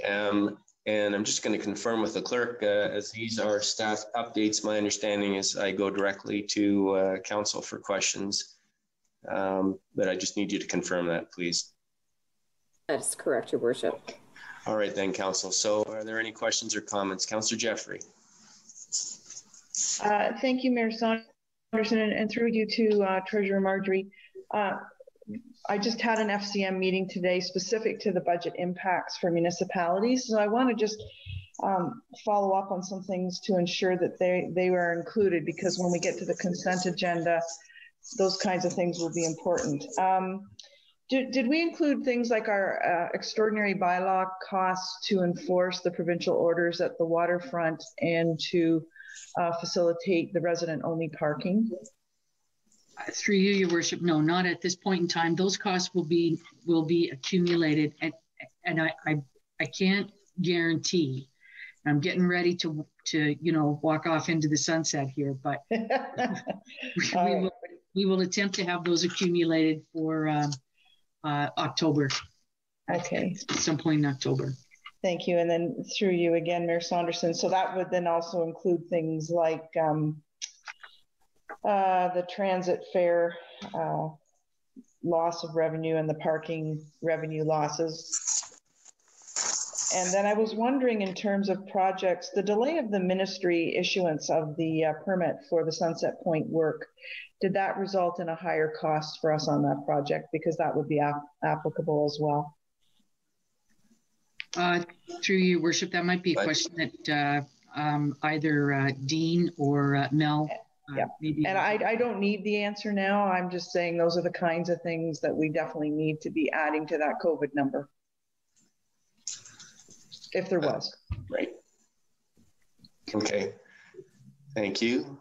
Councillor McLeod. Thank you so much. I have a couple of questions regarding sort of as a follow-up to what Councillor Jeffrey has had to say, and I see in the consent agenda that we've received a couple of letters suggesting that we're going to get a fair chunk of change from the federal and provincial governments to cover our expenses. But we put aside $2.5 million earlier this year, taking it perhaps temporarily, perhaps not temporarily, out of our asset sales. And so my question is the amount of money that the federal government and the provincial government has forwarded to us to cover our COVID expenses. It would strike me that 754,000 plus 161,328 is more than the 579,000 that you've added up in this report, Marjorie. And so I'm wondering, is it looking as though that $2.5 million that we set aside might well be able to be put back? Through you, Your Worship. Sorry, through Your Worship. Sorry about that. Yep.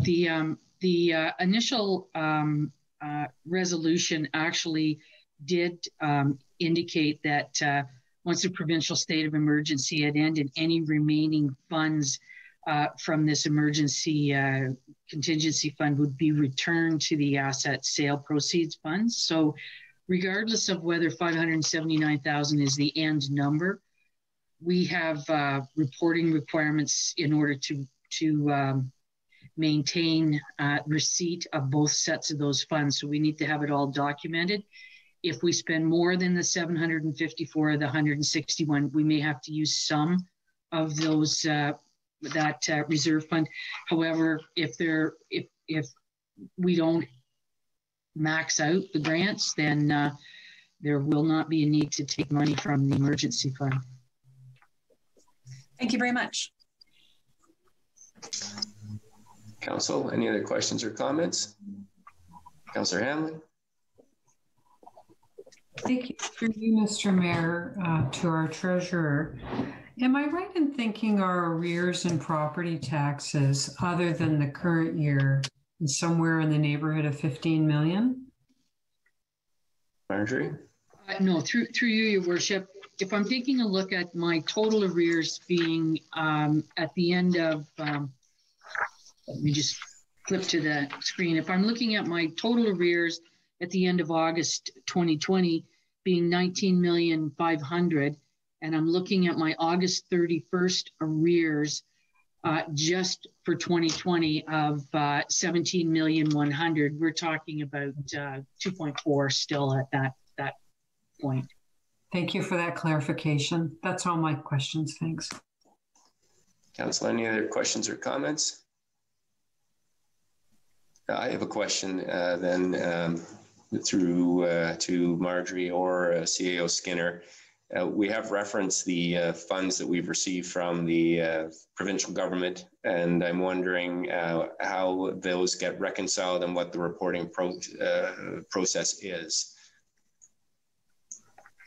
Through you, Your Worship, they haven't released the actual templates or the forms yet, but in those letters that they have provided us, they do indicate that of course, the same as most of the other granting processes, we'll have to retain our invoices, and there's, it'll have to be specific to a COVID-related item. Like we're easy to prove things like additional sanitization in terms of the bus lines, because Sinton has actually provided that for us. But I'm assuming that in most of the other grant type incidences, you can do all of the filing online, but we would send in the invoices that we'd receive for purchasing the plexiglass or the masks or the shielding or that. It's just a matter of accumulating the invoices and scanning them in really and supplying that to the province.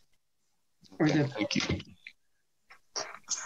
All right, then moving on to the next item on the agenda, item 5.2, leasing diversity grant for video cameras. And I think CAO Skinner is taking that one.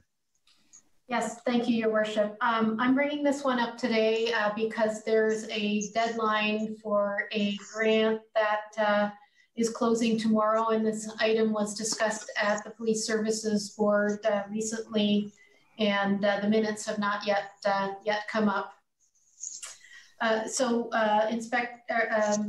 Inspector Shannon and Staff Sergeant Meckler brought up that there is a grant available, and it is for cameras. And they indicated that the grant was up to $400,000. the municipality would pay half of the amount. And it's under the Guns, Gangs, and Violence Task Force. So they did state that there are a number of things happening in the community related particularly to drugs that they were interested in having cameras for. However, at the Police Services Board, we were thinking somewhere in the range of 30,000+, potentially up to 50. And subsequent to that, at the end of August, I received a call from Inspector Shannon, and she had done some more work with several alarm service providers, and it looked like for 1 to 2 locations, the cost was growing to around $75,000 plus some consulting to get it set up, and an ongoing cost of between in the range of $15,000 per year. She and I both felt that the costs were starting to outweigh the benefits, and there were some other options that that type of funding could be spent on. One of the ones that's in play and has not been decided by council, but is being looked at under the traffic calming report, is the potential for photo radar. Although that's certainly not the only thing we could spend town funds on, as you'll hear in my next update about the upcoming budget. Inspector Shannon and I agreed that we both were not looking to have this item go forward, though of course council still could put the motion on the table that you wish to commit this type of funds. If we did go forward, we would get half the funds if we were awarded the grant, so half of the $75,000, and we would be required to host the cameras and pay the ongoing operating cost ourselves each year. We did have a subsequent, to finalize that piece with Inspector Shannon and I, we talked about the value of the camera that's existing in the clock tower and the potential to enhance that camera or add other cameras there, and thought that we could bring that offline as a staff discussion just to see if there was any options to pursue that avenue going forward. And that's it. Thank you.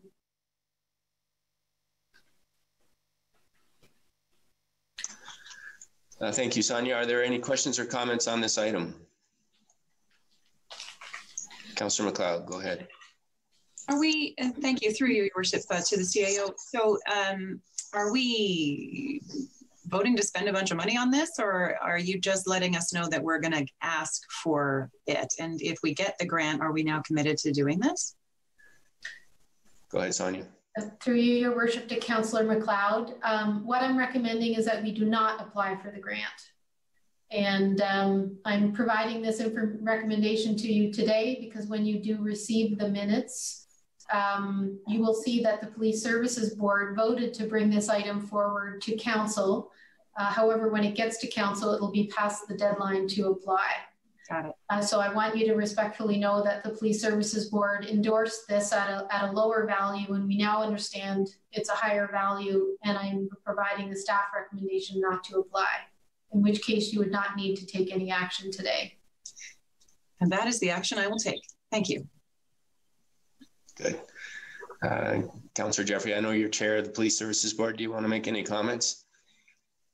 Thank you, Mayor Saunders. Just to say that it did put us procedurally in a difficult spot, knowing that the opportunity to apply was going to come before we could get our request to council. So we did ask the CAO to look after following up on it on our behalf and getting it to council the best way possible. And I think between she and Inspector Shannon, they've come up with the appropriate response, and we do thank the CAO for taking the time to do that. Thank you. Unless there's any other comments or questions on this item, I propose we move on to 5.3, which is the initial 2021 budget discussions and expectations. And Executive Director, CAO Skinner is going to lead us on this discussion. Go ahead, Sonia. Thank you very much, Your Worship. You were circulated from the clerk's office an adjusted agenda that includes the handout for the update I'm going to provide you with now. There's about four pages of material that I will go through at a very high level. And I thought that having it in writing might be useful for your reflection as you go forward. And I wanted to thank Treasurer Leonard and our upcoming Treasurer Switzer and the department heads for their input into this material. And the purpose is to give SIC and ultimately Council an opportunity to consider the budget context, the approach and schedule that we're planning to take, the scenarios that you would like staff to consider, and how we're going to look as staff at the priorities when we recommend them to you. So I know that when we finished the budget last year, there was several bits of feedback that I received that we probably could do a better job making sure we understood Council's intentions before we put together the document. So the proposed motion I'll preview briefly, and then I'll explain it as I go through the couple of pages that follow. So we're looking that Council endorse the budget planning schedule. We're looking that you endorse the criteria that we would use to qualitatively assess and rank additional expenditures that might come forward. We're looking to have a budget scenario recommended, and staff are recommending that we hold the tax rate the same as it was last year. So essentially our property owners will be paying the same amount they did last year. And that the operating portion of the budget be capped at 2% above the 2020 operating budget, and any additional revenue be budgeted into a capital asset renewal or one of our depleted reserves or reserve funds. So the broader context of the budget that's coming for 2021, and I want to give a disclaimer up front, is that it's complex and we only have generalities at this point, but we want you to have those generalities. And as councillors would know, but some of our listeners may not, the town collects its funding largely from property taxes, and there's a formula for that, which says that the property tax levy, or the total property tax, is the value of your property as it is calculated by the Arm's Length Municipal Property Assessment Corporation times an applicable tax rate. And on top of those tax rates for property tax, we also get funding from grants, non-tax income like user fees at the pool, for example, development charges, and a capital levy. And of note, we are not suggesting that we change that capital levy. It's been at 0.75%, and under this proposal, we would come forward with the capital levy remaining at 0.75% for Council's consideration. So just from a context perspective, in 2019, our total operating and capital budget was about 93 million. However, we don't get to use that all ourselves. The county levy and the education levy are paid to those entities, and our own budget in the past 2 years has increased from 32.4 to this year being 33.9 million. Now, due to COVID, there's an unusual situation with our owners' property values. MPAC is not going to phase in increased property values, and they will reuse last year's property values for 2021. So therefore, we have a more confident understanding of what our property tax could be. We just need to add in the new properties that came online, the in-year assessments in 2021. And if you're around the town, you'll know that those are called supplemental taxes, or SUPs. So if we raise the same dollar amount of tax we did last year, the town's tax rate would go down by 3.28% from last year, and we get the same money that we had last year. But don't get too excited about that one, because we still have a number of factors that would use up that funding quite quickly. However, if we maintain last year's tax rate at 0.705 and a few more decimals, then the tax levy would be 35 million, which is an increase of about 1.15 million or 3.39%. And that would mean that what you paid last year in your property tax would be the same amount you're paying this year in your property tax, but more new properties have come online, and thus the town's coffers would be larger than they had been the year previously, this year. We do have some unknowns about arrears, as Marjorie was covering a couple of presentations ago in her update. Because we're about 84% dependent on residential taxes, so the actual cash flow could be somewhat variable. So without any changes, it says chances in the document, but it should say changes in service or staffing, it is expected that the town's costs will be increasing, and our best guess is between 1% and 2%. Indicators have varied widely, probably given COVID. CPI seems to be going somewhere between 0 and 1%, the Consumer Price Index, CPI. However, the non-residential building price index has already increased 2.6%, and we've certainly seen those increases in our own tenders this year. And the Bank of Canada continues to aim for a 2% inflation target. So we're thinking inflation would be up to 2%. There are some known major increases and decreases in our funding, and you cannot add, you can add these numbers up. It will not provide you with the full picture, but we wanted to just give you a flavor of some of the things that are changing.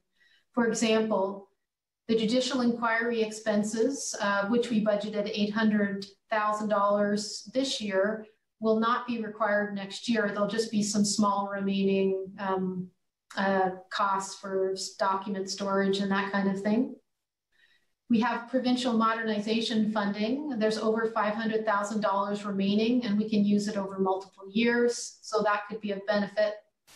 We've received the provincial and federal COVID funding that was just discussed, pushing toward $1 million there.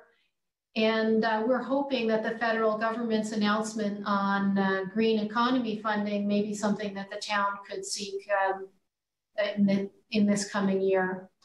But on the other side, we have reductions in the available funds. For example, last year we used about $200,000 in interest from the asset sale proceeds. I don't expect council will want to use that again. And if you did, the rates are unfortunately below what they had been last year, and that funding wouldn't be available. As well, we've had significant depletion in our life cycle reserve fund. And while the new asset management plan hasn't been published, the core linear assets are due in June of 2021. The 2014 report has said that we're underinvesting about $2 million annually, and we haven't had any indication that that's wrong. And you did hear from Sue Bragg, our auditor, recently that while, from an audit rules perspective, they're looking at the original cost of the assets. In the asset management plan, we're looking at the actual go-forward cost that council will be required to pay to keep those assets in their target condition. So outside the financial side, the other context for the budget that is coming to you is that, of course, which probably goes without saying, but we have to continue to deliver the existing programs and services. We're pleased that we've already made many accountability and transparency improvements. So we hope that while we're going to listen to the judicial inquiry very, very carefully, we hope that there won't be a lot of financial investment there. We have our updated community-based strategic plan and vision. We think it's COVID that's made Collingwood even more desirable for residents and visitors, but maybe it's just that we're desirable overall. Certainly our parks are seeing that, and our sales of residences and their costs are seeing that. But there are many unknowns, and there's a few listed there, including judicial inquiry, what's happening with the Business Development Center and the accelerator, and the compensation review for staff and council compensation. At the top of the mind for our 2021 strategic deliverables, you'll see that a lot is happening. This has been a busy and ambitious council term. The significant items that you would like to see done should be here. And one would hope that there's nothing extra here that are things that you won't want to see done. By being in this list, it doesn't mean that these items are costing additional funds. Many of them, even most, can be done within the existing envelopes. At a high level, we've got COVID expenditures. We think that it's a consideration, but it's not the story of 2021. At least we hope it's not the story of 2021.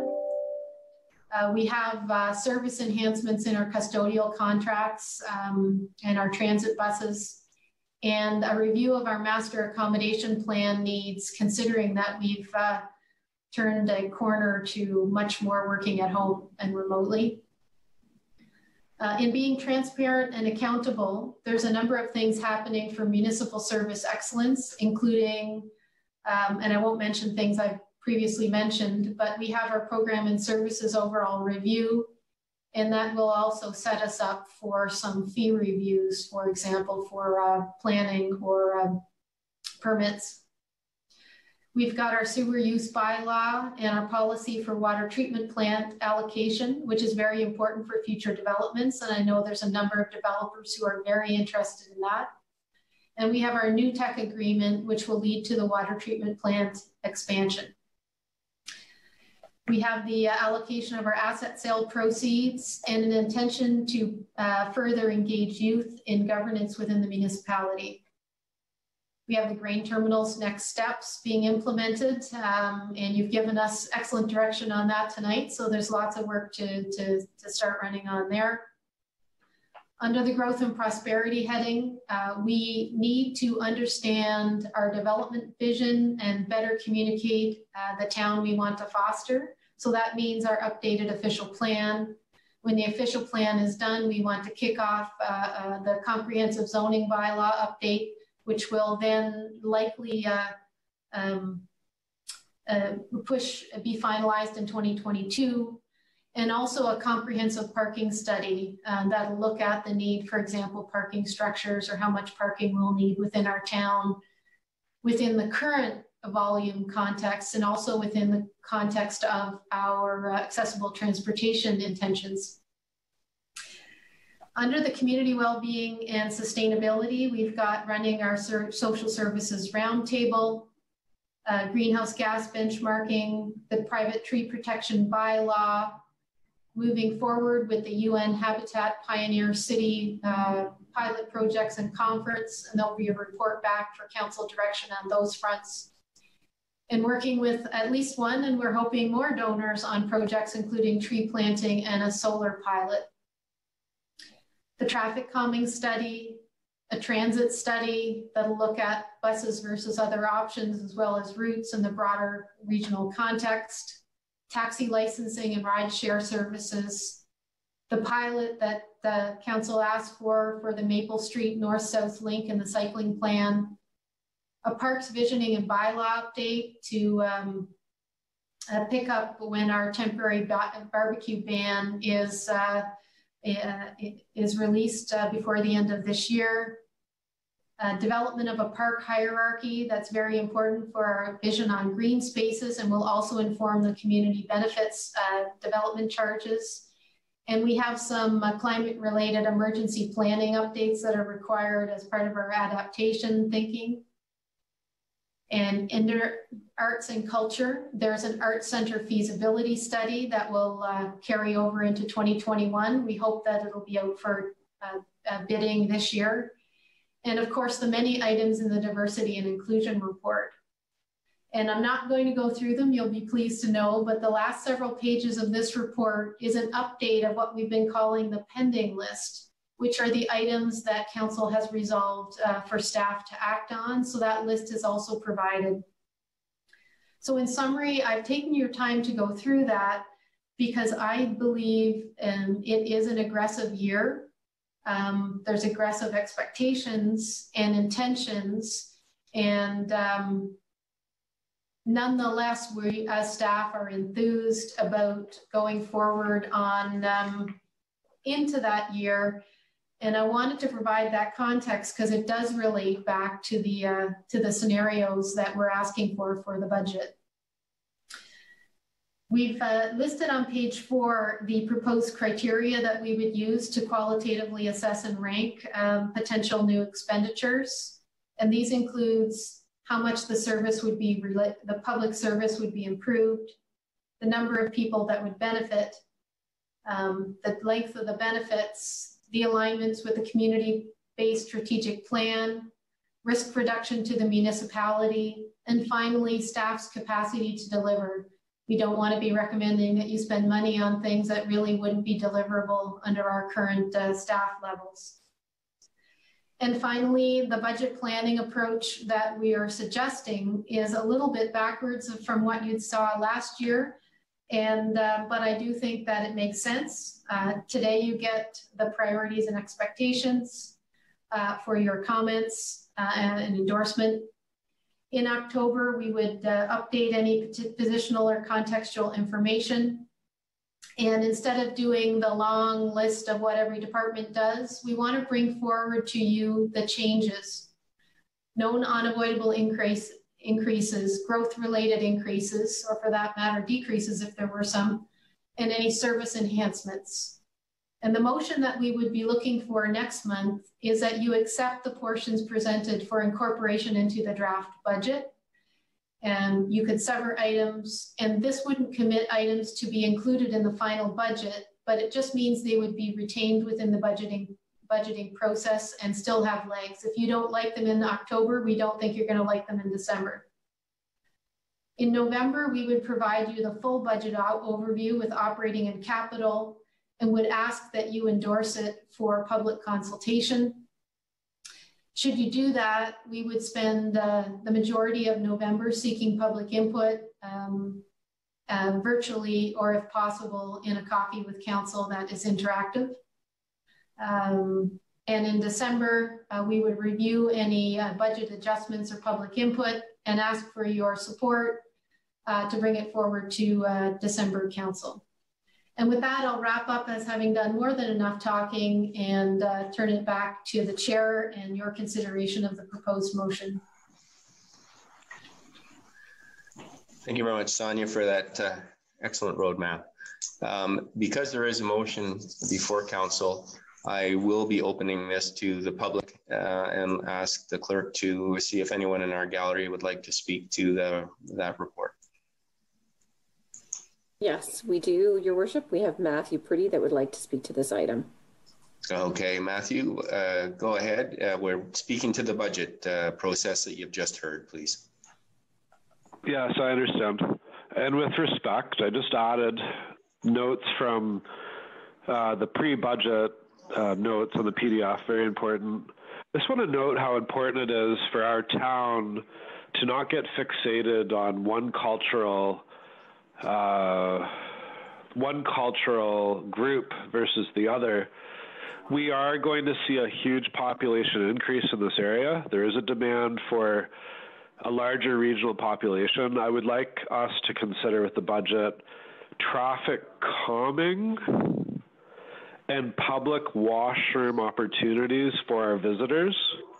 The lineup at Tim Hortons on First the other day was 25 people at Tim's at 2:30 on Sunday. It was nuts. And like, there's so many people coming up here. Like, I think we need one more light on First, possibly the Niagara Street location, but we got to consider the diversity of population that are interested in moving up here, or really it's a lot of day traffic and visitors. The Starbucks location at Pine and First is hazardous. I would have to agree with our CIO about traffic calming, because it is about population and numbers. And I think we've got lots of work to do regarding what those numbers look like, and also the paid parking. I think that sort of adds a level of like location and mapping for the visitors and people that live here. We've got a lot of work to do regarding traffic calming, and that stands out the most, as well as getting through this COVID-19 degradation of our economic businesses. It is a tough time, and I think we need to keep updating with the Economic Development Group. And the meeting like this is super important. This committee meeting is number one. Okay, signing off. I just have one more comment at the end. I'm just going to sign off here. Let's keep working together, guys. We've got big numbers coming in, lots of traffic. We've got tons to talk about. Thank you very much. Thank you, Matthew. All right, Council, any questions or comments on the report before I call the vote?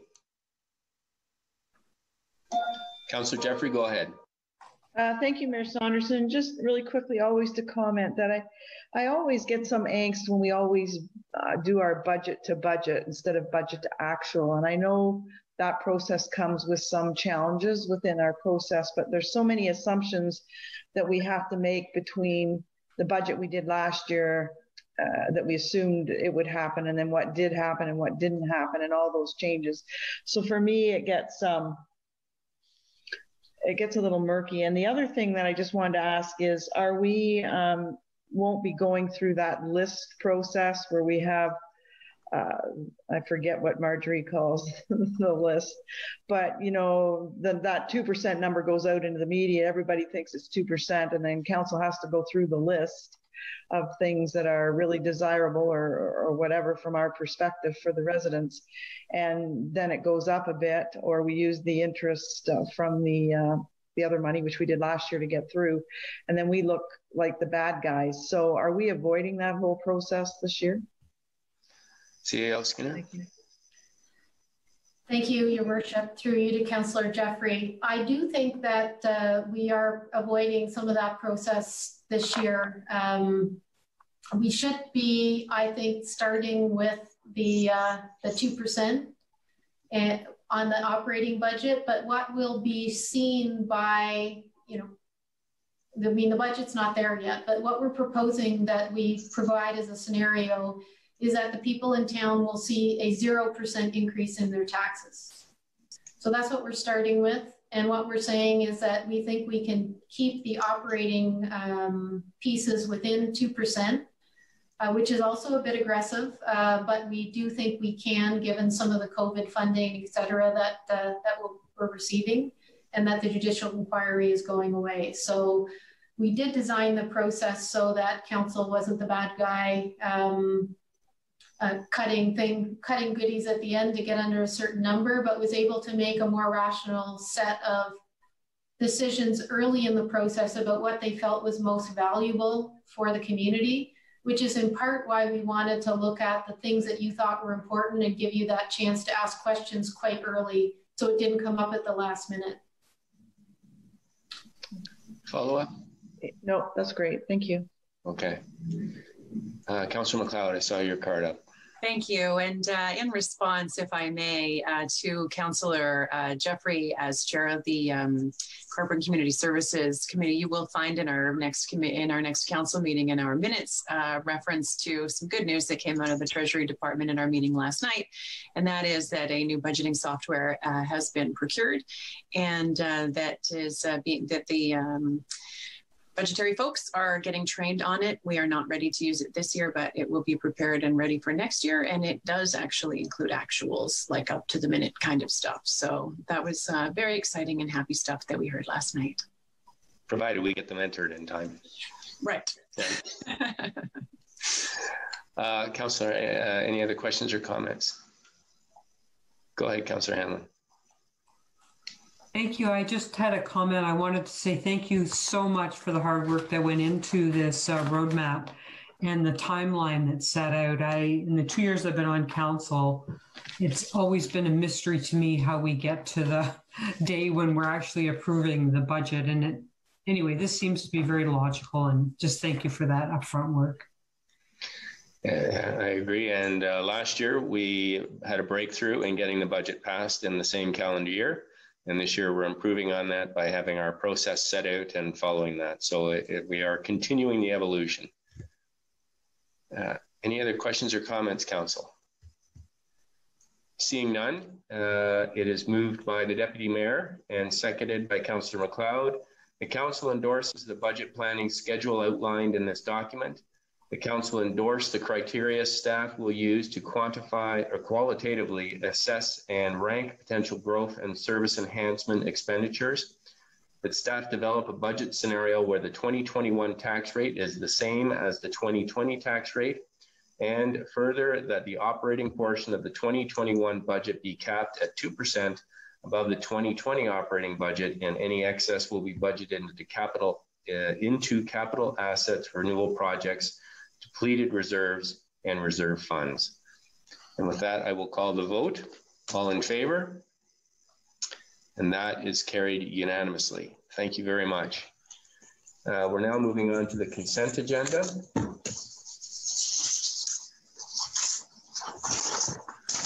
And first, we'll put the consent agenda items on the table, and then if they want to be pulled, you can pull them after we've voted to receive them.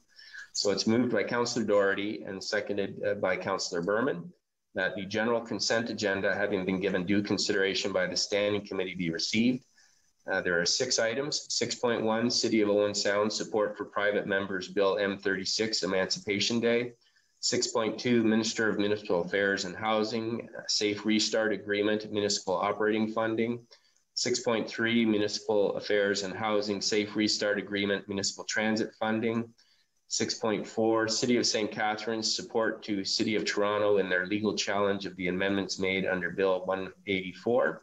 6.5, Town of Gore Bay support funding for local social, cultural service clubs and youth sporting organizations. 6.6, Township of Pooslink aggregate resource property valuation. So I will call the vote first and then poll to see if items want to be pulled. So all in favor, Council? That is carried unanimously. Are there any items that would like to be pulled today? Councillor Jeffrey. 6.2 and 6.3, just for a brief comment. Okay, thank you. Any others, Council? All right, go ahead, Councillor Jeffrey. Thank you very much, Mayor Saunderson. Just to reiterate again that number one, our Premier, for whatever reason, became the #1 champion in Canada in terms of making the agreement work with the federal government. But all the credit in terms of this funding goes to FCM initiating that $10 billion to $15 billion ask of the federal government, and working with the Deputy Prime Minister in terms of getting these funds and bilateral agreements in place. So I'm very proud of the work. We have a lot of value with our membership in FCM, and the money that we saw in those letters is phase 1. And so that's why the calculations are so important, to make sure we include all of our COVID costs to get to phase 2 funding if we need it. And that's my comment. Thank you, Councillor Jeffrey, and thank you for all your work on the committee and the work with the Deputy Prime Minister in getting us to where we are. And just a reminder to council members that the FCM voter registration has to be done by September 11. Is that right, Councillor Jeffrey? So I would encourage all of you please to register, and the meeting is in October, and we want to make sure that Councillor Jeffrey is returned to advance the interests of Simcoe County and Collingwood. So if there are no other items or comments, we are now on to 7.1, older deferred business, and we have delayed and deferred contracts, and I understand Director Slam is going to take us through this. Welcome, Peggy. Go ahead. Thank you, Mayor Saunderson. So back in May, staff had provided a list of 2020 capital projects that, in staff's perspective, were low on the priority list. And we initiated this classification of our capital projects because we knew there would be some limitations due to COVID, but we didn't really know the extent of how those limitations might affect the progress on our projects. So some of those limitations we knew would be staff resources, maybe greater priorities such as adapting our operations post-COVID, maybe contractor availability or material availability. And another reason we wanted to identify some projects that could be deferred was to provide possible budget reallocation opportunities for council if such a decision was needed at the time. So we were unable to give an update in June, and since that time, as we prepare for the 2021 budget, staff were asked to take a look at the list again and provide an update from a status perspective. So the list that we have today, and I think, Chris, you're going to maybe show the list on the screen, please. So this list includes a few more projects which since May have either seen a delay or been deferred for various reasons, and I'll kind of speak to them quickly. If you want to zoom in, Chris, you could just zoom in maybe on the title of the project for now. So under general government, there were some system upgrades and software purchases. So these were unable to move forward due to staffing limitations and other priorities. With respect to the public works, building and shop renovations and the town hall refurbishments, facilities needed to focus on adapting our existing buildings for COVID. So these projects will see some progress in 2021, but there will be further work expected on these projects in 2021.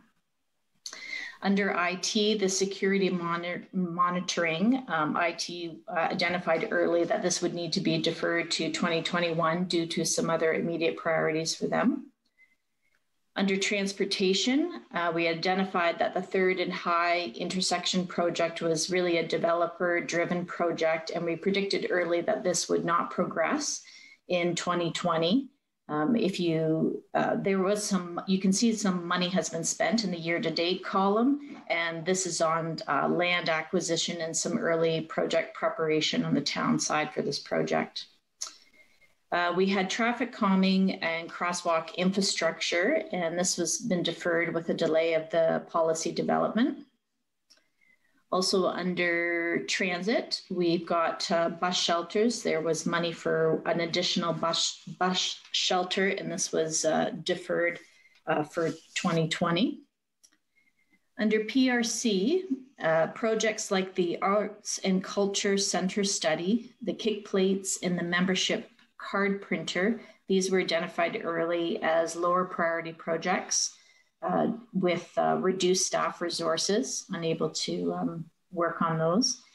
And then some of their capital projects, including their equipment allocation, the Sunset Point parking, the Hens and Chick Trail, and the Harborview Boardwalk. Those capital projects saw some progress, but again, we'll see some carryover of these projects into 2021. And in some cases, we know that this is due to a shortage of materials that we're seeing in these COVID times. Under the library, the accessible entrance doors, this project saw some progress, or will see some progress in 2020, but we won't see the installation of the doors until 2021. Under wastewater, there was an allocation for some general asset replacement at the sewage pump station locations. And this work was deferred just to other priorities identified at the wastewater treatment plant and some reduced staffing resources. And under water, we have a category for meter replacement, and this was also identified early as it would be lower on the priority because it does require the meter technician going into homes, and in COVID times, we have just done this on an emergency basis. So that's just kind of a quick breakdown, and Finance has provided what the budget allocations were and what has been spent to date. And also, again, the list does identify some of these projects you'll see carried over and included, or some portion of them included in the 2021 budget. If there's any questions, I can try to answer them, or maybe some of the other directors might be able to provide some insight. Thank you, Peggy. Council, any questions or comments on Director Salama's report?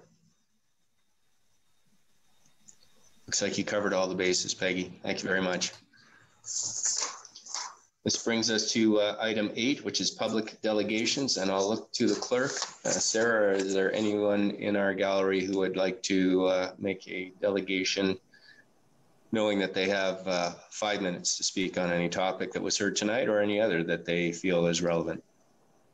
Yes, Your Worship. We do have Matthew Pretty that would like to have one last comment. All right. Matthew, go ahead. You've got 5 minutes.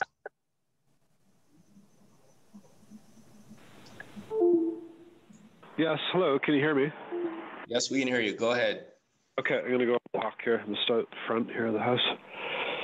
I would like to propose an additional interest in ecology preservation when we look at share the road and boardwalk and active transportation.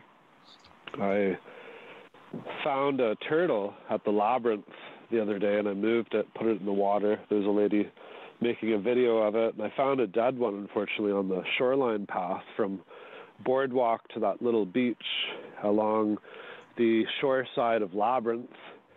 I would please like to ask Town Council to consider more of an ecology-based preservation when it comes to trail and trail expansion. I would like to propose a boardwalk at that site that protects and raises up a pathway for this turtle nesting area. There are snapping turtles at that site. I saw 2. I've got a sample in the freezer right now in a jar, the one that I found dead, crushed by someone on a bike or walking. They're beautiful little things.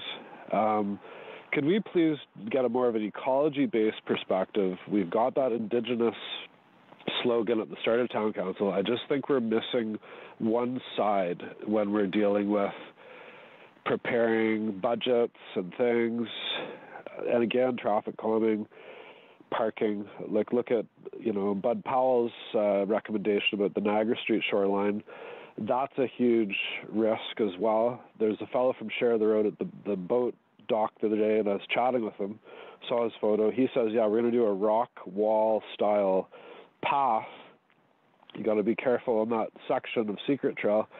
And again, this goes out to engineering Peggy Slammer regarding a significant wall at the Highway 26 area where that swamp is. That's going to go over the edge there onto the road across from Park Bridge. So that needs immediate attention. I would say flood retention, ecology preservation activities needs to be priority number 1 with regards to storm surges. That's all I have to say today. I really think, guys, we need to think about the ecology and both, like, say, these snapping turtles at Labyrinth. Let's put some money into that. Widening the berm over by Hen and Chicken's Path. That's got to be widened. I was sitting there at the end of winter. It's eroding.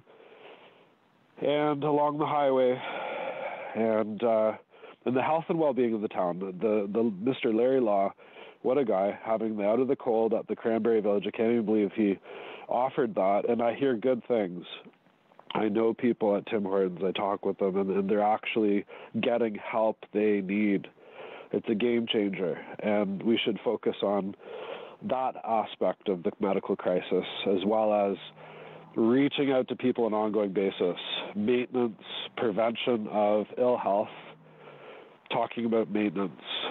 And I just want to say to everyone, it's been a shocking year. I had no idea this was going to happen, and we need to maintain essential perspective of both engineering and our overall health in the community. And that's all I have to say. I just want to say thank you, and I'm trying to tone down my rhetoric. As you know, I have some extremist views, and I just want to get practical with Town Council, and we need to see the light of our residents and what we can do to offer calm in this storm, the 316 closure. We appreciate that. Thank you very much. Yes, right. Thank you, sir. Thank you, Mayor Saunderson. Thank you for your comments, and they're noted, and we will look at that. And that's excellent. Thank you. Good night. Yeah. Sarah, do we have anyone else from the gallery that would like to make a comment? All right, then that brings us to our notice of adjournment. Councillor Jeffrey, all in favor? We are adjourned. Thank you very much. Now we have our special meeting. So I'm going to suggest that we reconvene at 20 to 8. Okay, so we'll see you at 28. Thanks, everyone.